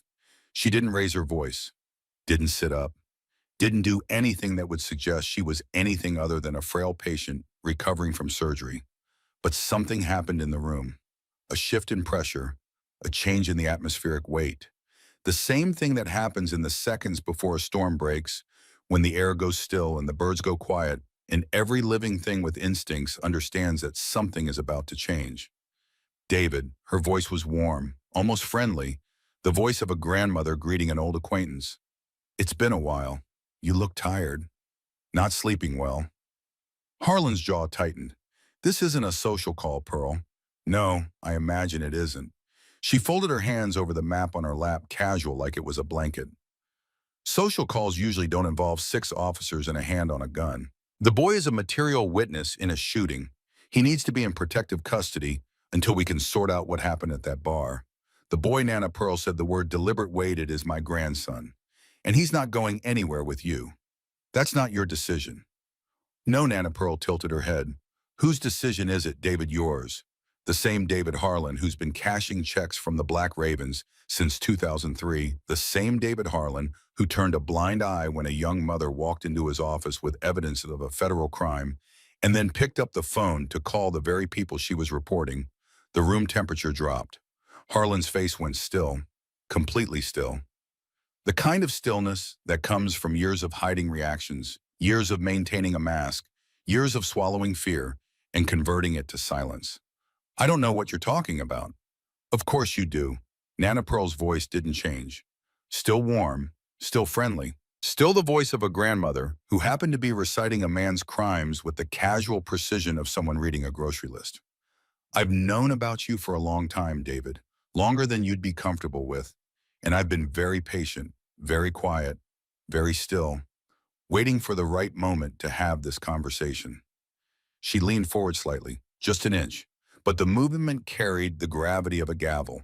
Now you can walk out of this room right now. Take your officers with you. Go back to whoever sent you and tell them the boy isn't available. Tell them whatever you need to tell them. I don't care. But if you try to take my grandson out of this hospital tonight, I will start talking. Not to you, not to your captain, to people whose names you don't want me to say out loud in a room with this many ears. She gestured at the hallway visible through the open door where bikers lined both walls and nurses pretended not to listen. Do we understand each other? Harlan held her gaze for a long time. Sawyer watched the calculation happening behind those cold eyes. The risk assessment. The cost-benefit analysis of a man whose survival depended on knowing exactly how much he could get away with. This isn't over, Pearl. No, Nana Pearl agreed. It's not even close to over. Harlan turned. His officers parted for him. He walked back down the corridor, his footsteps measured and controlled, and disappeared into the elevator without looking back. Flint let out a breath he'd been holding. You just let him walk away. Nana Pearl picked up her pen again, started marking new positions on the map. I didn't let him do anything. I told him to run straight back to his masters and tell them exactly what happened here tonight. Tell them the boy is with the wolves. Tell them we're going to the bank. Tell them everything. Why? Because I want them waiting at that bank tomorrow morning. Every raven, every dirty cop, every hired gun they can scrape together. I want them all in one place. One beautiful, visible place where Agent Kessler and his team will be watching with cameras and warrants and enough federal firepower to end this war in a single morning. She looked up from the map. Her eyes were blazing. Darla built the trap. I'm setting the bait. And David Harlan just became my delivery boy. The night stretched on. The hospital settled into its nocturnal rhythm. Machines beeping, nurses making rounds, the building breathing in its slow, mechanical way. The bikers, who couldn't fit in the waiting room, camped in the parking lot sitting on their bikes, smoking, speaking in low voices about what was coming. Inside the safe house, a converted warehouse on the east side that the Iron Wolves had maintained for 30 years, the preparations for morning were already underway. Nana Pearl had been moved there against the doctor's protests, wheeled out of the hospital in a chair by 2 brothers, who treated her like she was made of glass and steel in equal measure. She'd set up at the main table. Maps spread wide, phone beside her, coffee that Flint made and that she complained about but drank anyway. She gave orders with the quiet authority of someone who had been doing this for half a century. Positions for the bikers around the bank, communications protocols, fallback routes, contingency plans for contingency plans. Sawyer watched from a cot in the corner, too wired to sleep, too exhausted to move, existing in the strange twilight between consciousness and collapse. Around 3 in the morning, footsteps approached his cot. Can't sleep either. Sawyer opened his eyes. Flint stood over him, 2 mugs of coffee in his hands, steam curling upward in the cold warehouse air. No, yeah, me neither. He handed Sawyer a mug and sat down on the cot across from him. The springs groaned. The warehouse was quiet now, most of the bikers catching whatever rest they could before dawn. I've been waiting 14 years to meet you. Flint said it to the coffee more than to Sawyer. Played it out in my head 1,000 times. What I'd say, what I'd do, how I'd explain everything. How'd you figure it would go? I don't know. A birthday party, maybe. A graduation. Some normal thing where I could walk up and introduce myself and say, hey, I'm your dad, and maybe we could sit down somewhere quiet and I could tell you that I'm sorry I wasn't there and that I thought about you every single day and that I kept your picture in my vest right here over my heart, 'cause that's where you've been since before you were born. He tapped his chest. The leather creaked. Instead, you dragged my mother out of a firefight and show up covered in her blood. I didn't know who she was. I know. And that's what makes it mean something. You saved her because you're a good person, not because of who she is to you or who I am, just because it was the right thing to do. Sawyer stared into his coffee. The surface trembled with the vibration of his hands. My mom used to say that, do the right thing even when it's hard, especially when it's hard. That sounds just like her. Flint paused. Did you love her? I mean, did she? Did she seem happy before? Sometimes. She laughed a lot when it was just us. She'd make these terrible jokes that only she thought were funny, and then she'd laugh so hard at her own jokes that I'd start laughing too, not because they were funny, but because her laugh was. She had this laugh that started in her belly and worked its way up, and by the time it reached her face, her whole body was shaking with it. Flint closed his eyes. Sawyer watched something move across the man's face. Not grief exactly, something beyond grief. The particular agony of hearing about joy you weren't there to share. Did you love her more than anything? More than the club? More than this city? More than my own life? Flynn opened his eyes. And losing her broke something in me that I spent 14 years trying to fix with bottles and fights and women who weren't her. Nothing worked. Nothing even came close. Why didn't you go after her? Because she asked me not to. Flint's voice cracked down the middle like a board split by frost. She said if I loved her, I'd let her go. That staying away was the only way to keep you safe. I'd have led the Ravens right to your door. He looked at Sawyer. She was wrong. Staying away didn't keep her safe. Didn't keep you safe. All it did was give me 14 years of regret and your mother a death she didn't deserve. You couldn't have known. No, but I should have tried harder. Should have found a way to protect both of you without leading the wolves to the door. Instead, she died alone in a stairwell while I was sitting 30 miles away feeling sorry for myself. She wasn't alone. The words hung in the air between them. I was there. Sawyer's voice trembled for the first time all night. When she died, I was right there. She pushed me behind the water heater and told me to be quiet, and I watched through the railing. Two men in black. They asked her about the documents. She said she'd destroyed everything. They didn't believe her. He paused, swallowed something that tasted like rust and memory. The one who pulled the trigger had a blackbird tattoo on his neck. Right here. She looked at me while it happened, not at them, at me. And her eyes weren't scared. They were just saying, like she was sorry she couldn't stay longer. Flint moved without thinking. One moment he was sitting across from Sawyer, and the next he was beside him pulling his son into his arms with a force that said everything words couldn't carry. Leather and oil and rain. The heartbeat of a man who had been carrying a wound for 14 years and had just had it torn open by the one person in the world who understood exactly how deep it went. I'm sorry. Flint's voice was barely audible. God, I'm so sorry. Sawyer didn't cry. The dam held. But he let himself be held. Let himself lean into the weight of his father's arms. Let himself feel just for a moment like maybe the running could stop. Like maybe there was a place he could stand still and not get destroyed. They stayed like that for a long time. In another part of the warehouse, separated by walls and darkness, in a silence that had its own weight, Nana Pearl sat alone. The table in front of her held two things: a brown paper package sealed with tape that had yellowed over 12 years, and a letter, handwritten, folded in thirds. The paper soft as cloth from being read and refolded hundreds of times. She opened the letter. She didn't need to. She'd memorized every word years ago. But tonight she needed to see the handwriting, needed to touch the ink her daughter-in-law's hand had pressed into the paper 12 years ago in some anonymous apartment in some anonymous city while a baby slept in a crib nearby. Dear Pearl, if you're reading this, then I've done something either very brave or very stupid, and knowing me, probably both. Everything is in this package. Every document, every account number, every name, everything I found at Caldwell Shipping, and everything I gathered after I left. It's enough to bring down the Ravens, Harlan Caldwell, all of them. But it has to be done right, and it has to be done by the right person. That person is Sawyer. I know that sounds crazy.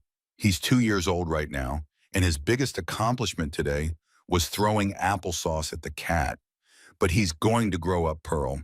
He's going to grow up strong and brave and stubborn like his father, and one day he's going to find his way back to you. I know it the way I know the sun's going to rise.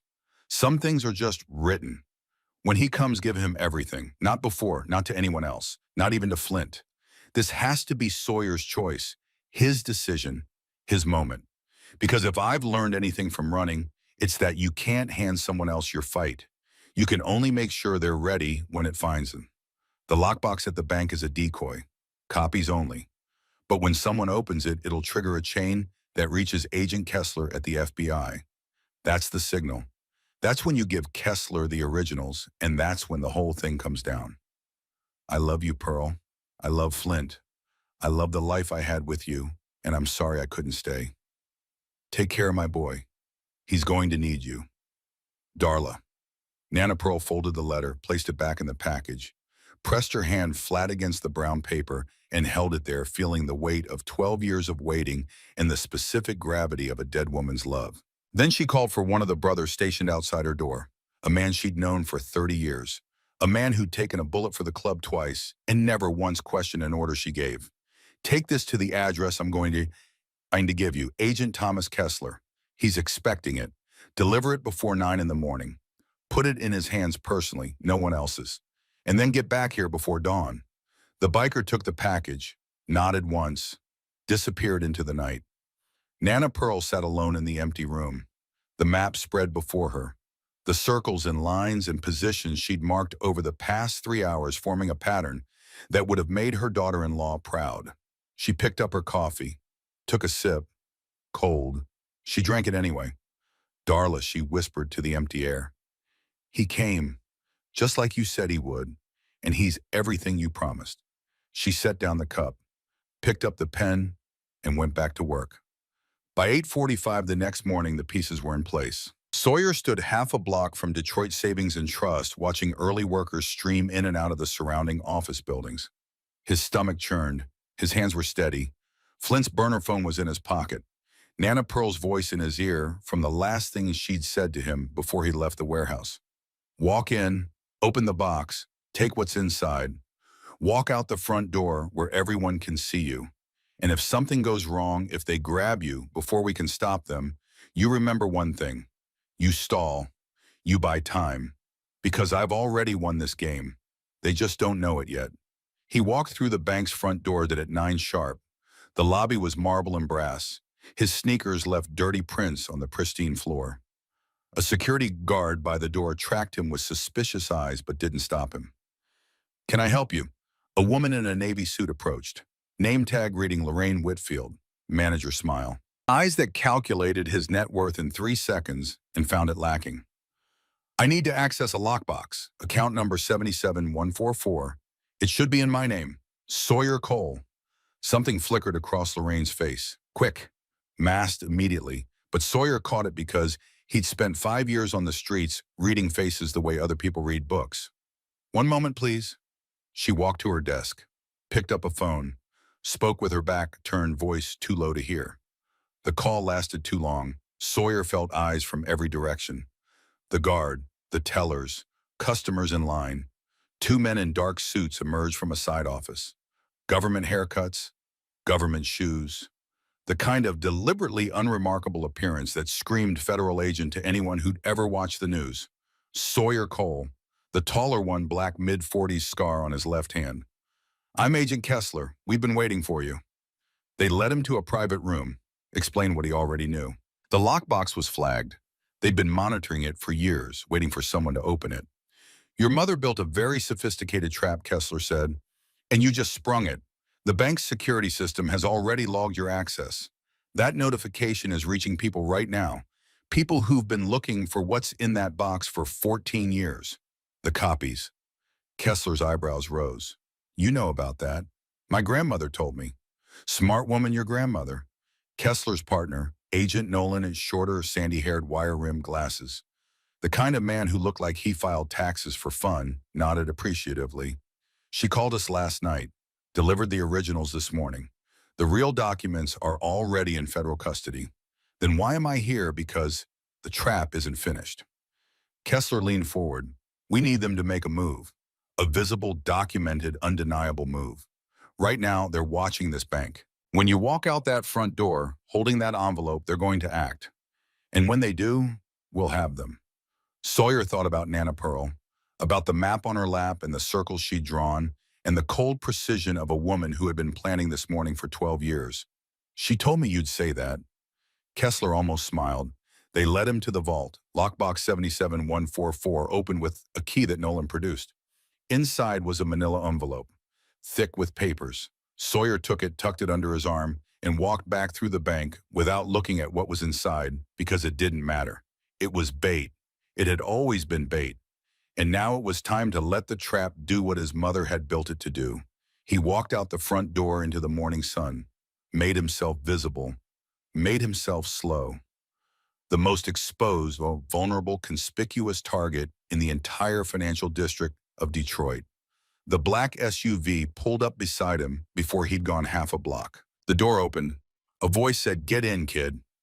Sawyer got in. The door slammed shut and the SUV disappeared into traffic, and in the back seat, surrounded by men with dead eyes and black crow tattoos, Sawyer Cole held his mother's decoy evidence against his chest and counted the seconds until whatever came next. It came fast. The warehouse was abandoned. Cold. Dark.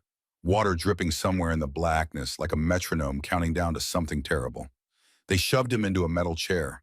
The man called Decker, big shaved headscar running from eyebrow to chin, tore the envelope from his hands and ripped it open. Papers, spreadsheets, photographs.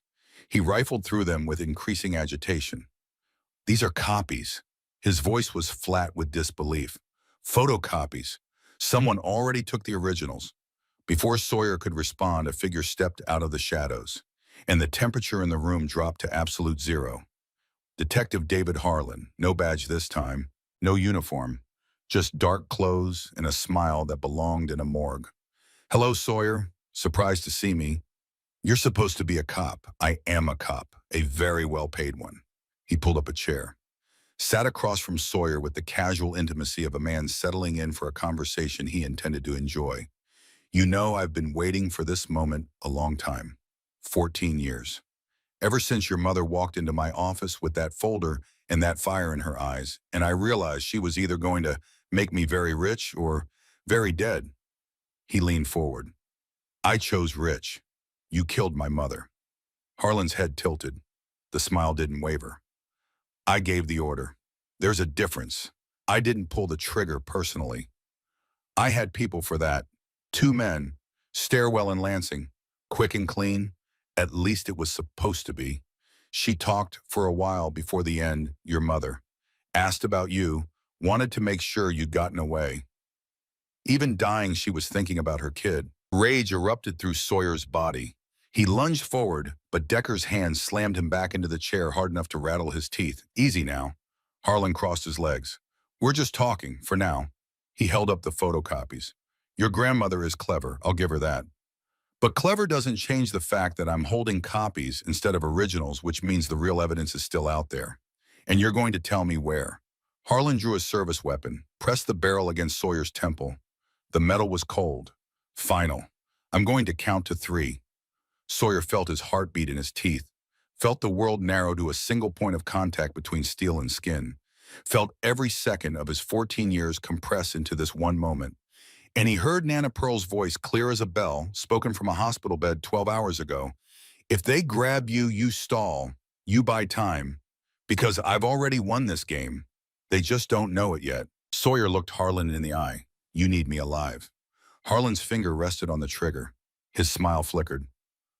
My grandmother has the originals. She's had them for 12 years. And she'll only hand them over if she sees me alive and safe. Kill me, and you'll never get them. Never. The gun stayed pressed to his temple. The clock ticked. The water dripped. And somewhere across the city, in a warehouse full of bikers and battle plans, and an old woman in a wheelchair stared at a phone and waited for it to ring because every move on the board was exactly where she'd placed it, and the end game was finally here. The gun stayed pressed against Sawyer's temple for 11 seconds. He counted every one of them. Not because he wanted to, but because his brain had decided that counting was the only thing standing between him and the kind of panic that gets people killed. 7, 8, 9, 10, 11. Harlan pulled the gun back, not far. Just enough to remove the cold circle of pressure from Sawyer's skin. The imprint remained a phantom ring of ice that Sawyer would feel for days afterward, a reminder of how close the world had come to going dark. You're bluffing, Harlan said. I'm... Sawyer's voice was steady in a way that surprised him. Try me. Pull that trigger. See what happens when you show up empty-handed and explain to your bosses that you killed the only person who could lead you to the evidence that's going to put every single one of them behind bars for the rest of their lives. Harlan studied him. The smile was gone now, replaced by something colder. The calculating expression of a man running numbers in his head and not liking where they landed. The old woman, she really has them. She's had them for 12 years. My mother mailed them to her. Originals, every document, every account number, every name, enough to bring down the Ravens Caldwell and you, especially you, and she'll trade them for you. She'll trade them for me alive and unharmed. One scratch on me that she didn't authorize, and the deal's off, and those documents go straight to the people you're most afraid of. Harlan holstered his weapon, stood up, paced to the far wall and back. His shoes clicked against the concrete in a rhythm that sounded like a clock winding down. Call her, he said. Sawyer shook his head. She calls me. On her schedule. Her terms. You don't get to set the rules anymore, detective. You lost that privilege the night you had my mother killed. Something flashed across Harlan's face. Not guilt. Men like Harlan didn't feel guilt, but something adjacent to it. The particular discomfort of being reminded that the thing you did in the dark has been seen by someone standing in the light. He pulled out his phone, dialed, spoke low and fast with his back turned. Sawyer caught fragments. The old woman has them. Yeah, all of it. No, the kid says she'll only trade in person. He hung up. Turned back to Sawyer. Your grandmother has 30 minutes to make contact. After that, I stopped being patient. Sawyer said nothing. 20 minutes was all Nana Pearl needed. She told him that herself, standing by the door of the warehouse at 7:30 that morning, gripping his arm with a strength that defied the IV bruises on her hand and the bandage bulging under her shirt. If they take you, she'd said, give me 20 minutes. That's all I need. 20 minutes and I'll have you back, and every last one of them in handcuffs. He'd believed her, not because he had evidence, not because he understood the full scope of what she'd planned, but because of the way she'd said it, with the absolute certainty of a woman who had spent 12 years building a fortress out of patience and paper and the unbreakable love of a mother she'd never gotten to bury. The phone rang at minute 14. Decker answered, listened, handed it to Harlan without a word. Harlan pressed it to his ear. I'm listening. Nana Pearl's voice came through the speaker loud enough for Sawyer to hear from 3 feet away. She'd meant it to. She wanted him to hear every word. David, it's Pearl. I understand you have my grandson. Cut the pleasantries, old woman. You know what I want, and you know what I want. 1 for 1. Sawyer for the documents. Simple transaction. We're Detroit General, East parking lot. 30 minutes. Harlan's eyes narrowed. The hospital. Why there? Because I'm an old woman who was shot last night, and I can't exactly meet you at a truck stop on the interstate. The hospital is public. It's lit. It's got security cameras on every corner. You'll feel safe. I'll feel safe. And we can conduct our business like civilized people instead of animals in a warehouse. She paused. The pause was deliberate. Sawyer could tell because Nana Pearl never paused by accident. Every silence she deployed was as calculated as every word. And David, bring all your men. Every one of them.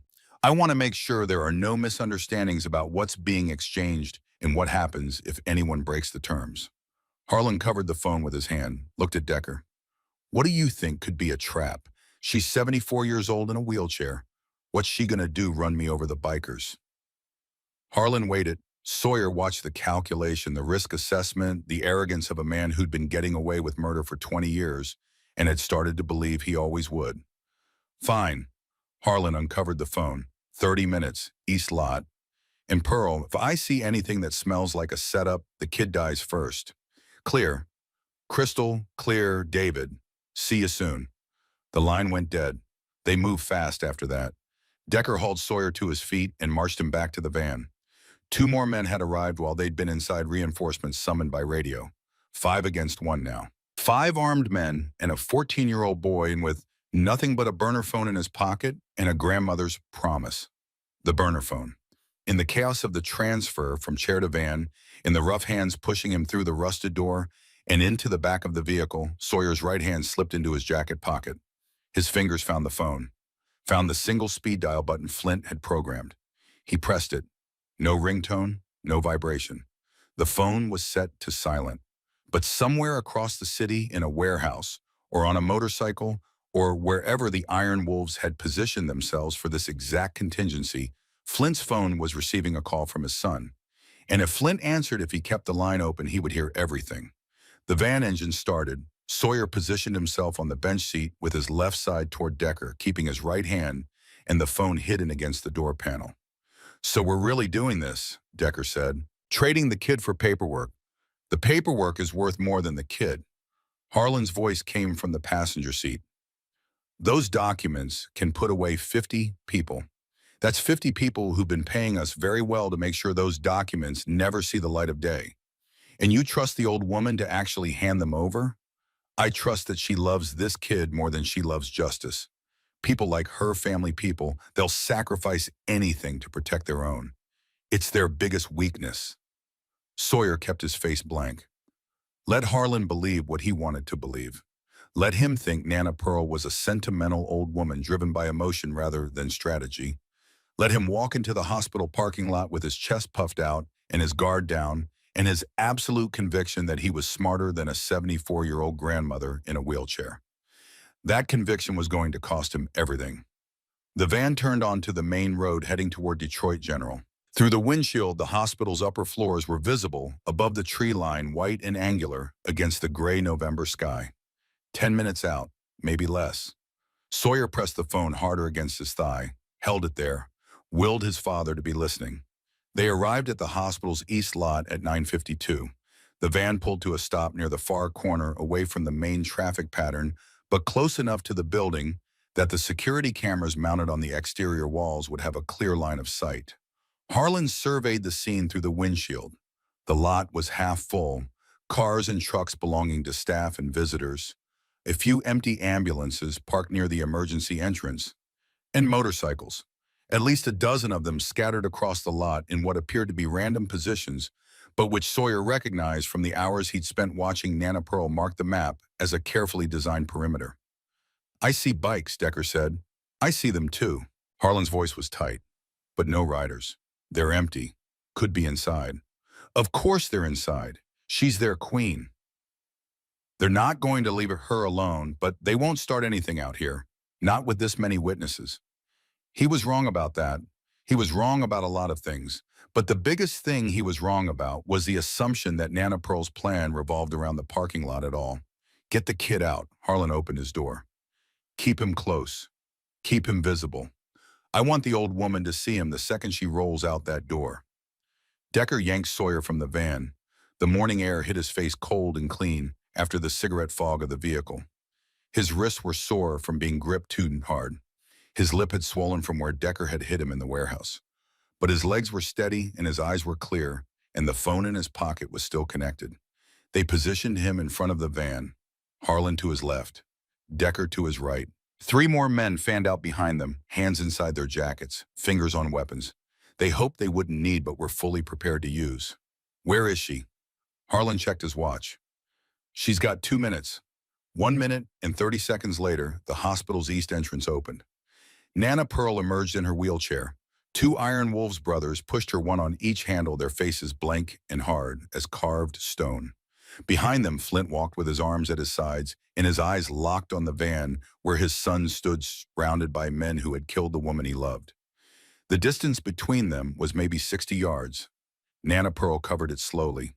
The wheelchair rolled across the asphalt with a quiet hiss, catching and releasing on every crack and seam in the pavement. She was in no hurry. She had never been in a hurry. Patience was her weapon, and time was her ammunition, and she had spent 12 years learning to use both with surgical precision. She stopped 20 feet from Harlan, close enough to see his face, far enough that the men behind him couldn't reach her without covering open ground. David, she folded her hands in her lap. Thank you for being punctual. Where are the documents? Close. Show me my grandson first. Harlan grabbed Sawyer's arm and pulled him forward. The boy stumbled, caught himself, stood straight. His eyes found Nana Pearl's across the gap between them, and something passed in that look. Not fear, not even relief, understanding. The deep bone-level understanding of two people executing a plan they both believed in with their whole hearts. He's here. He's alive. Now give me what I came for. First, let him walk to me. Harlan's grip tightened. Not until I see the documents. Nana Pearl sighed, the sigh of a grandmother dealing with a child who wouldn't listen. David, I'm going to tell you something, and I need you to listen very carefully because I'm only going to say it once. The documents are already gone. You're not getting them. Not today. Not ever. The parking lot went still. Even the wind seemed to pause. Harlan's face shifted, the composure cracking, the mask slipping. What did you say? I said the originals are already in federal custody. Have been since 6 o'clock this morning. I delivered them to Agent Thomas Kessler of the Financial Crimes Enforcement Network 12 hours before you dragged my grandson into that warehouse and put a gun to his head. You're lying. Nana Pearl's voice didn't waver, didn't rise, didn't change in any way that would suggest she was anything other than completely, devastatingly certain of what she was saying. I called Kessler from the hospital last night while you were busy trying to intimidate a 14-year-old boy. I gave him everything. Every document Darla collected, every account number, every transaction record, every name of every dirty cop and every crooked politician and every hired killer who's been helping the Black Ravens destroy this city for 20 years. And I told him exactly where you'd be standing at exactly this moment. Harlan's hand went to his weapon. I wouldn't set a voice from behind him. He spun. The parking lot had changed. In the 30 seconds he'd been focused on Nana Pearl, the empty motorcycles had acquired riders. Iron Wolves. Appearing from behind cars and around corners and through doors that had been propped open from the inside. 12, 15, 20 of them. More emerging from every direction like a tide rolling in. And they weren't alone. Black SUVs with tinted windows had materialized at every exit. Not Ravens. Federal plates. Federal markings barely visible under a coat of road grime that might have been deliberate. Doors opening, men in body armor stepping out with weapons drawn and badges displayed on their chests like shields. Agent Kessler emerged from behind the nearest vehicle. Tall, composed, the scar on his left hand catching the morning light. Detective David Harlan, you're under arrest for murder, conspiracy, money laundering, racketeering, obstruction of justice, and approximately 37 additional federal charges that I'll read to you in full during the very long ride to the federal detention center. Harlan's face went white. The color drained from his skin the way water drains from a bathtub, fast and total and irreversible. His hand was still on his weapon. His fingers were still wrapped around the grip, but his eyes, those cold, calculating eyes that had assessed risks and measured threats for 20 years, were doing the math, and the math was telling him something he'd never been told before. It's over. Decker moved first. Not toward the agents, toward Sawyer. One last grab at the only leverage they had left. His hand closed on Sawyer's collar, yanking the boy backward, pulling him toward the van. The shotgun blast came from somewhere Sawyer couldn't see. Decker's knee exploded. The big man went down, screaming, his grip on Sawyer's collar ripping loose. Sawyer stumbled forward, staggered, found his footing, and ran. Not away, not this time. He ran toward Nana Pearl, toward the wheelchair, toward the old woman who had orchestrated this entire morning from a hospital bed with a pen and a map and a telephone and 50 years of experience at war. But before he reached her, he passed Flint, and Flint's arms caught him.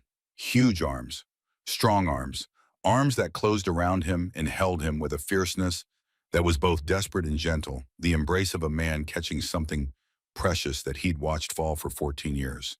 Dad. The word came out before Sawyer could stop it, before he could think about it or qualify it or hedge it with the thousand reservations he had about using it. It came from a place deeper than thought, deeper than language. From the place where a 9-year-old boy still crouched behind a water heater watching his mother die and wishing anyone would come. Dad, I'm okay, I'm okay. Flint held him, said nothing. His chest heaved once and then was still. His arms tightened and then relaxed to a steady pressure that said, I've got you and I'm not letting go and you never have to run again. Over his father's shoulder, Sawyer watched the rest of it unfold. Harlan drew his weapon, fired once. The shot went wide, punching a hole in the van's side panel. Before he could fire again, 3 iron wolves were on him. 2 grabbed his arms. A third swept his legs. He hit the pavement face first, and the sound his badge made when it struck, the asphalt rang out across the parking lot like a bell marking the end of something. Federal agents swarmed. Cuffs appeared. Miranda rights were read in the flat professional monotone of people who had practiced the words so many times they could deliver them in their sleep. Decker was secured on the ground, his shattered knee immobilized, his screams fading to whimpers. The other 3 men from the van surrendered without a fight, their weapons clattering to the pavement in a percussion of defeat. In 90 seconds it was over. Harlan lay on the asphalt, cheek pressed to the cold ground, arms cuffed behind his back. His eyes found Nana Pearl across the 20 feet of parking lot that separated them, and in those eyes Sawyer saw something he would remember for the rest of his life. Not anger, not fear, bewilderment. The absolute disorientation of a man who has just discovered that the game he thought he was winning was actually someone else's game entirely and had been from the very beginning. Nana Pearl wheeled herself forward. The brothers let go of her chair, and she moved under her own power arms, working the wheels with a slow, deliberate rhythm, covering the distance between herself and the man on the ground with the unhurried pace of someone who had waited 12 years for this conversation and intended to savor every syllable. She stopped 3 feet from Harlan's face, close enough that he had to crane his neck upward to look at her, close enough that the shadow of her wheelchair fell across his body like a verdict. David, she said. He said nothing. His jaw worked. His eyes burned. You made a mistake 20 years ago. You looked at a young woman with a folder full of evidence and you saw a problem to be solved, a loose end to be tied. You thought she was afraid of you. You thought she was running because she was scared.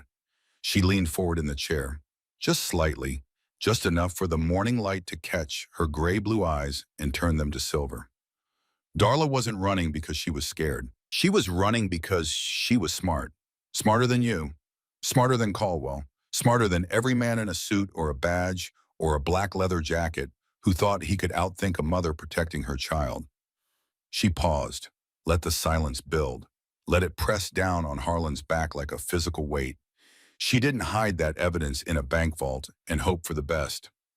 She built a system, a trap so patient, so precise, so perfectly calibrated that it took 14 years to spring, and when it did, it caught every single one of you. The lockbox was bait. The locket was a key to a door that led to another door. And I was the vault, the real vault, the one you never thought to look at because you saw what you expected to see. An old woman in a wheelchair, harmless, sentimental, weak. She smiled, not the cold, tactical smile she'd used in the hospital room. Something warmer, something that carried the specific satisfaction of a woman who had kept a promise. You chased shadows for 14 years, David. You killed a good woman. You terrorized her son. You corrupted a badge that was supposed to mean something. And the whole time, every single day, the evidence that's going to put you in prison for the rest of your life was sitting in a box under my bed in a house you drove past twice a week on your way to work. She straightened in her chair. Darla won. She won the day she mailed me that package. She won the night her son walked into a bar and found me. She won because she understood something you never did. That love isn't a weakness, it's an infrastructure. You build on it. You hide things inside it. You run wires through it that connect people across years and miles, and even death itself. And when the time comes when everything's in place, you flip the switch and the whole world lights up. She looked at Kessler, who stood nearby with a folder in his hand and an expression of professional admiration on his face. "Get him out of my sight!" Agents hauled Harlan to his feet. He twisted in their grip, tried to say something. The words came out strangled and broken, the verbal equivalent of a building collapsing floor by floor. "This isn't, you can't, my lawyers will." "Your lawyers are being arrested right now." Kessler said it without looking at him. Along with Congressman Caldwell, 14 members of the Black Ravens leadership, 6 police officers on their payroll, and the head of Caldwell Shipping's financial division. "We've been busy this morning, Detective. Your organization doesn't exist anymore." They put him in a federal vehicle. The door closed. The engine started. And David Harlan, who had ordered the murder of Darla Cole in a stairwell 5 years ago and slept soundly every night since, was driven away to begin paying for every minute of those 5 years and the 14 that came before. The parking lot emptied slowly. Federal agents processed the scene. Iron Wolf's brothers shook hands with men in body armor, an unlikely alliance that would become the subject of bar stories for decades. Kessler spoke to Nana Pearl for 10 minutes in a quiet conversation that Sawyer couldn't hear, but that ended with the federal agent nodding once deeply, the way a person nods when they've been told something that changes the way they see the world. Flint hadn't let go of Sawyer's shoulder. Not once, not since the embrace. His hands sat there like an anchor, warm and heavy and permanent, tethering his son to the present moment in the solid ground beneath his feet. "Take me to Nana Pearl," Sawyer said. "I want to see her." Flint nodded. "Let's go." They crossed the parking lot together. Father and son, side by side for the first time in 14 years. Their shadows stretched behind them and the morning sun merged at the edges, inseparable. Nana Pearl waited in her wheelchair, hands folded, face lifted to the sky. She was crying, silently.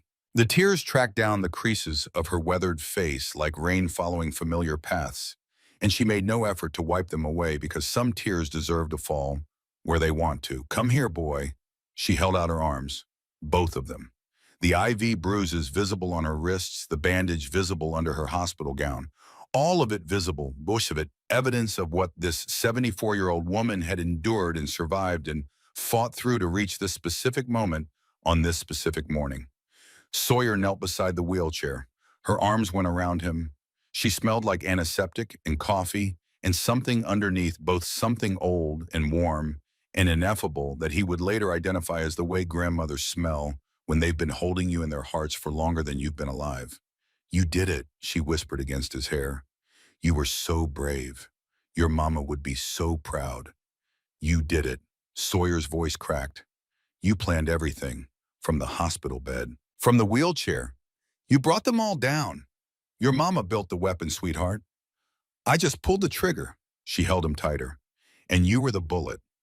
The hours that followed moved in a rhythm that Sawyer's body recognized, even if his mind couldn't quite keep up. The rhythm of aftermath, of things winding down, of a machine built for crisis, slowly, painfully, beautifully transitioning to something that looked almost like peace. Agent Kessler returned with updates. 37 arrests and counting. Congressman Caldwell taken into custody at his Georgetown residence at 6:14 that morning, still in his bathrobe, surrounded by federal agents, who had to explain to his wife why her husband was being led out in handcuffs while the coffee was still brewing. His family's shipping company seized, accounts frozen, an empire built on laundered money and broken lives crumbling in real time. Harlan was talking. Of course he was talking. Men like Harlan always talked once the math changed.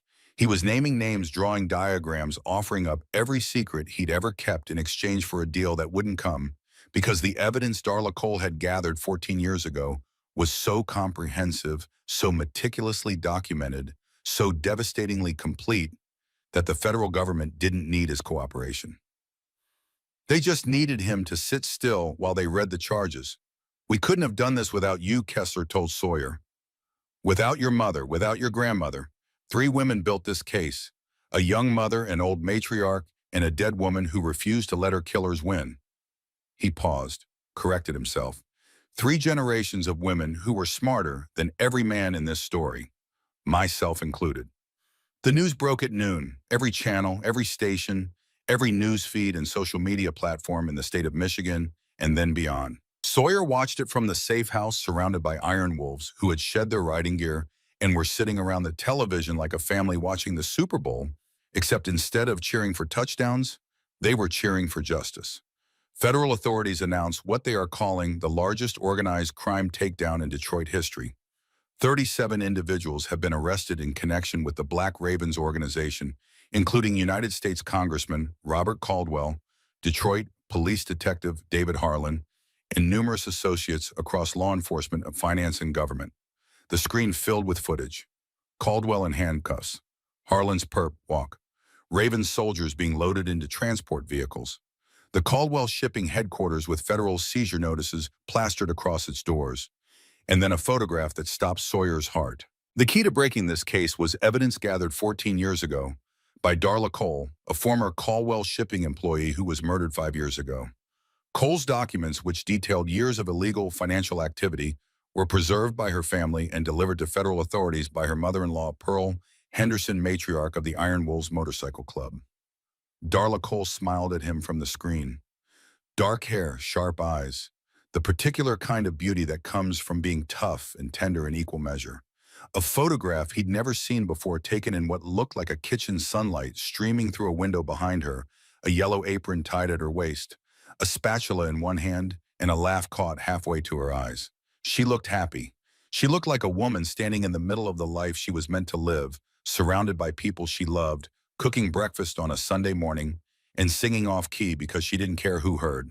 Cole is being posthumously recognized for her bravery in exposing one of Detroit's most dangerous criminal organizations. She is survived by her son Sawyer Cole, age 14, and her mother-in-law, Pearl Henderson, age 74. The room fell silent. 98 bikers and one homeless boy staring at a dead woman's face on a television screen. The air thick with something that had no name, but that everyone in the room could feel. Reverence, gratitude. The particular ache of victory that arrives too late to save the person who made it possible. She did it, Sawyer whispered. She actually did it. He was sitting in a folding chair between Flint and Nana Pearl, his father on his left, his grandmother on his right. The two people his mother had loved most in the world flanking him like pillars, holding up a roof that had been waiting 14 years to be built. The tears came before he could stop them. Not the silent kind this time. Not the controlled leak he'd managed in the parking lot. These were the other kind. The kind that come from a place so deep that they bypass every dam and every wall and every defense mechanism built up over 5 years of running and hiding and convincing yourself that you were fine because fine was the only option you had. He cried for his mother, for the life she should have had, for the birthday parties and the report cards and the Sunday morning pancakes she would never make again, for the laugh that started in her belly and shook her whole body, for the yellow toenail polish and the terrible Dolly Parton impressions and the way she'd brush his hair from his forehead every night and whisper, "Sleep tight, little wolf, mama's right here." He cried for himself, for the boy in the stairwell, for the kid in foster care who stopped talking for 6 months because nobody asked the right questions, for the teenager who climbed out a window and walked 200 miles to a city he'd never been to because a dead woman's voice in his head said go, and he cried for the future, the one that was stretching out before him now, terrifying and beautiful and full of people who had been waiting for him without his knowledge. A future that included a father and a grandmother and a sister he hadn't met yet, and 98 men and women in leather who had ridden through a storm because one of their own was bleeding. Flint's arm went around his shoulders. Nana Pearl's hand found his, and Sawyer Cole let himself break because sometimes breaking is the only way to let the light get in. When the tears finally stopped, when his breathing steadied and his eyes cleared and the world reassembled itself around him, a young woman was standing in the doorway of the safe house. She was tall, athletic, dark hair cut sharp at the jaw, eyes that held the same storm Sawyer saw in the mirror every morning, the same blue his father carried in his. She stood with the particular stillness of someone who had learned to read a room before entering it, weight-balanced shoulders set ready for whatever came next. "Hey," Nana Pearl said softly. "Come in, sweetheart. There's someone I want you to meet." The woman crossed the room. Her boots were practical.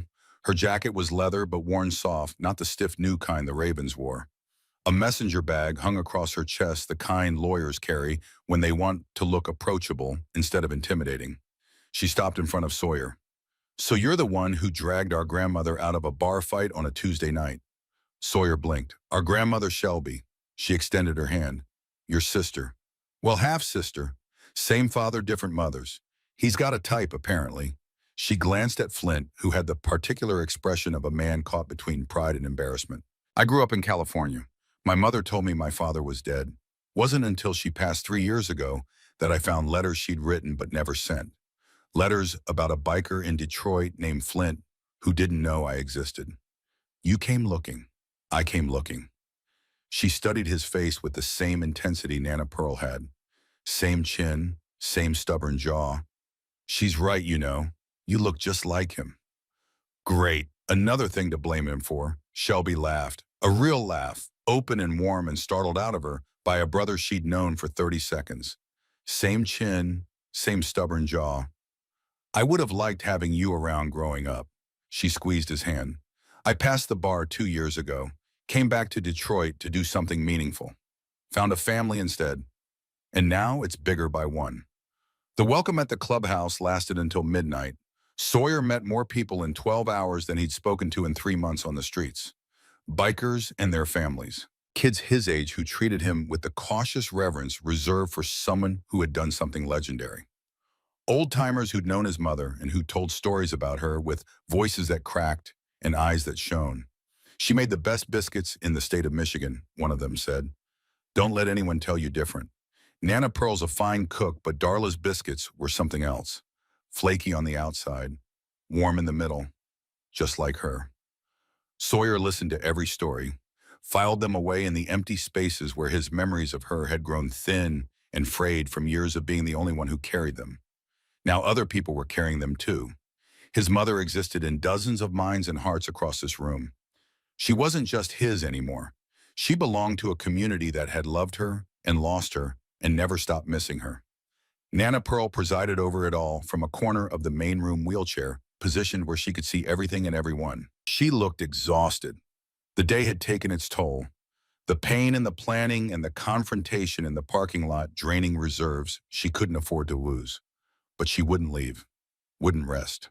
Not yet. "Come here," she said to Sawyer when the crowd finally thinned. "Sit with me." He pulled a chair beside her wheelchair and sat. "You did something today that most grown men couldn't do," she said. "You walked into that bank knowing what was waiting. You got in that van knowing you might not get out. You looked Harlan in the eye and you held your ground. I was terrified the whole time." "Of course you were. Courage isn't the absence of fear, sweetheart. It's deciding that something matters more than the fear. Your mother knew that. She was afraid every single day for 14 years. Afraid they'd find her. Afraid they'd find you. But she never stopped planning. Never stopped building. Never stopped believing that one day the trap would work and the people who hurt her would answer for it." Nana Pearl reached for his hand. She couldn't pull the trigger herself. She knew that. She was one woman against an organization that had corrupted everything from the police to the government. So she built something bigger. She built a chain. Me, you, Flint, Kessler. Every link connected to every other link, separated by years and miles, but bound together by one thing. What? Love. The most underestimated weapon in the world. People like Harlan, they understand money and power and violence. They don't understand love because they've never had it. So they can't see it coming. Can't predict what it will make people do. Can't calculate for the fact that a mother will spend 14 years planning from beyond the grave to protect a son she won't live to see grow up. She squeezed his hand.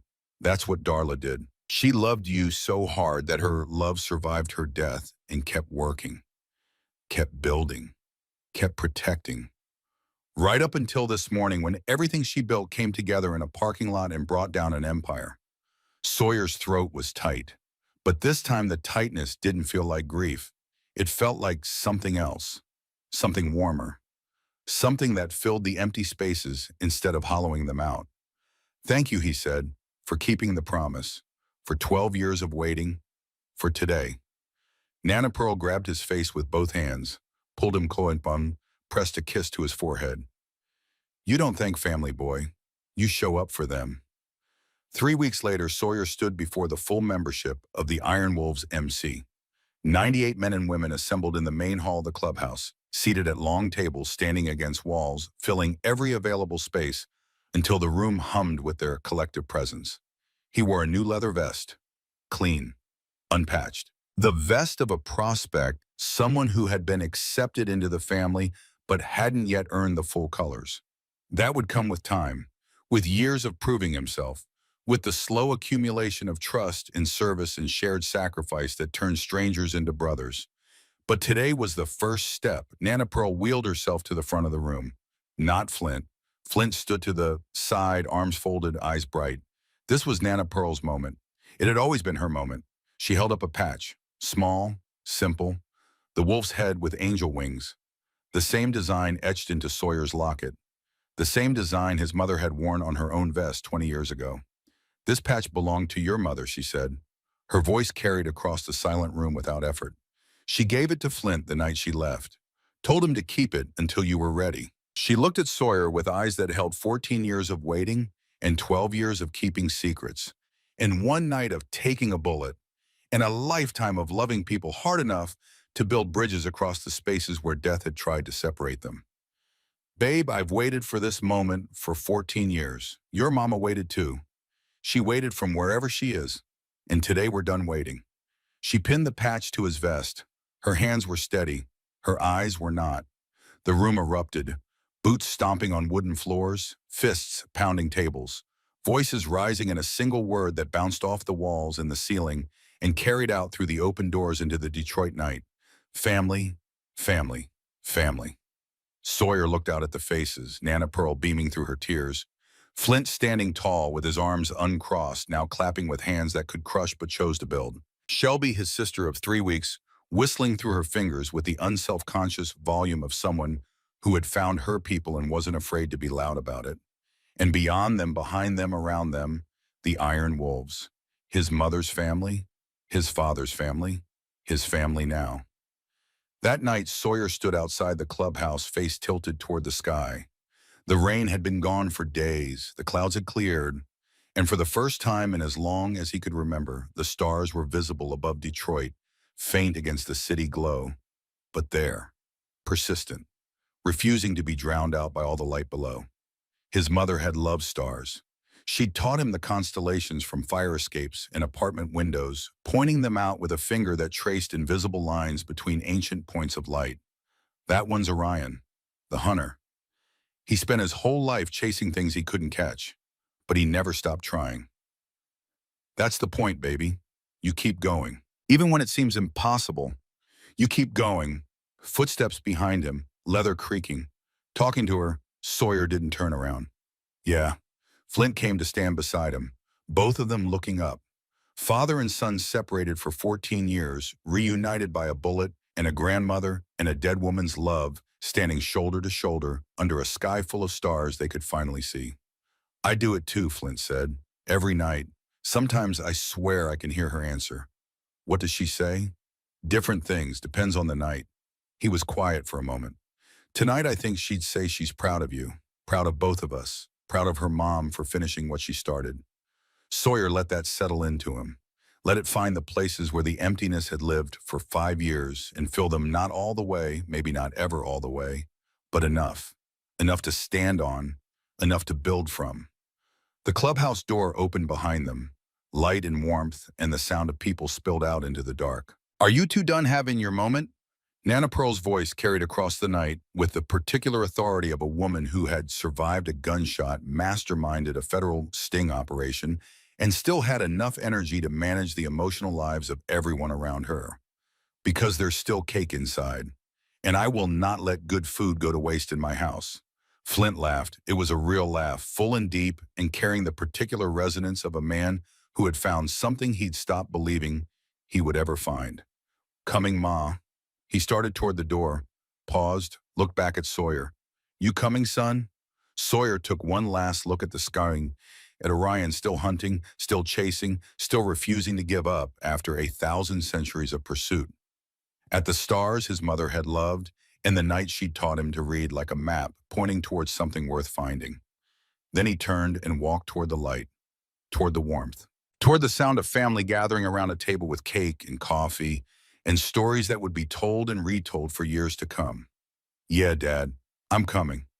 The night Sawyer Cole walked into the rusty spur, he was a homeless kid with nothing but a backpack and a locket he didn't understand. No family, no future, no reason to believe tomorrow would be any different from every empty yesterday that had come before it. 24 hours later, he'd saved a woman's life, discovered his father met his sister, helped bring down a criminal empire, and found a home in the most unlikely place imaginable. In the heart of a motorcycle club surrounded by 98 people who rode through a storm because their matriarch was bleeding, who welcomed a stranger because he'd crawled through broken glass to save her, who called him family because that's what he was. That's what he'd always been, even when he didn't know it.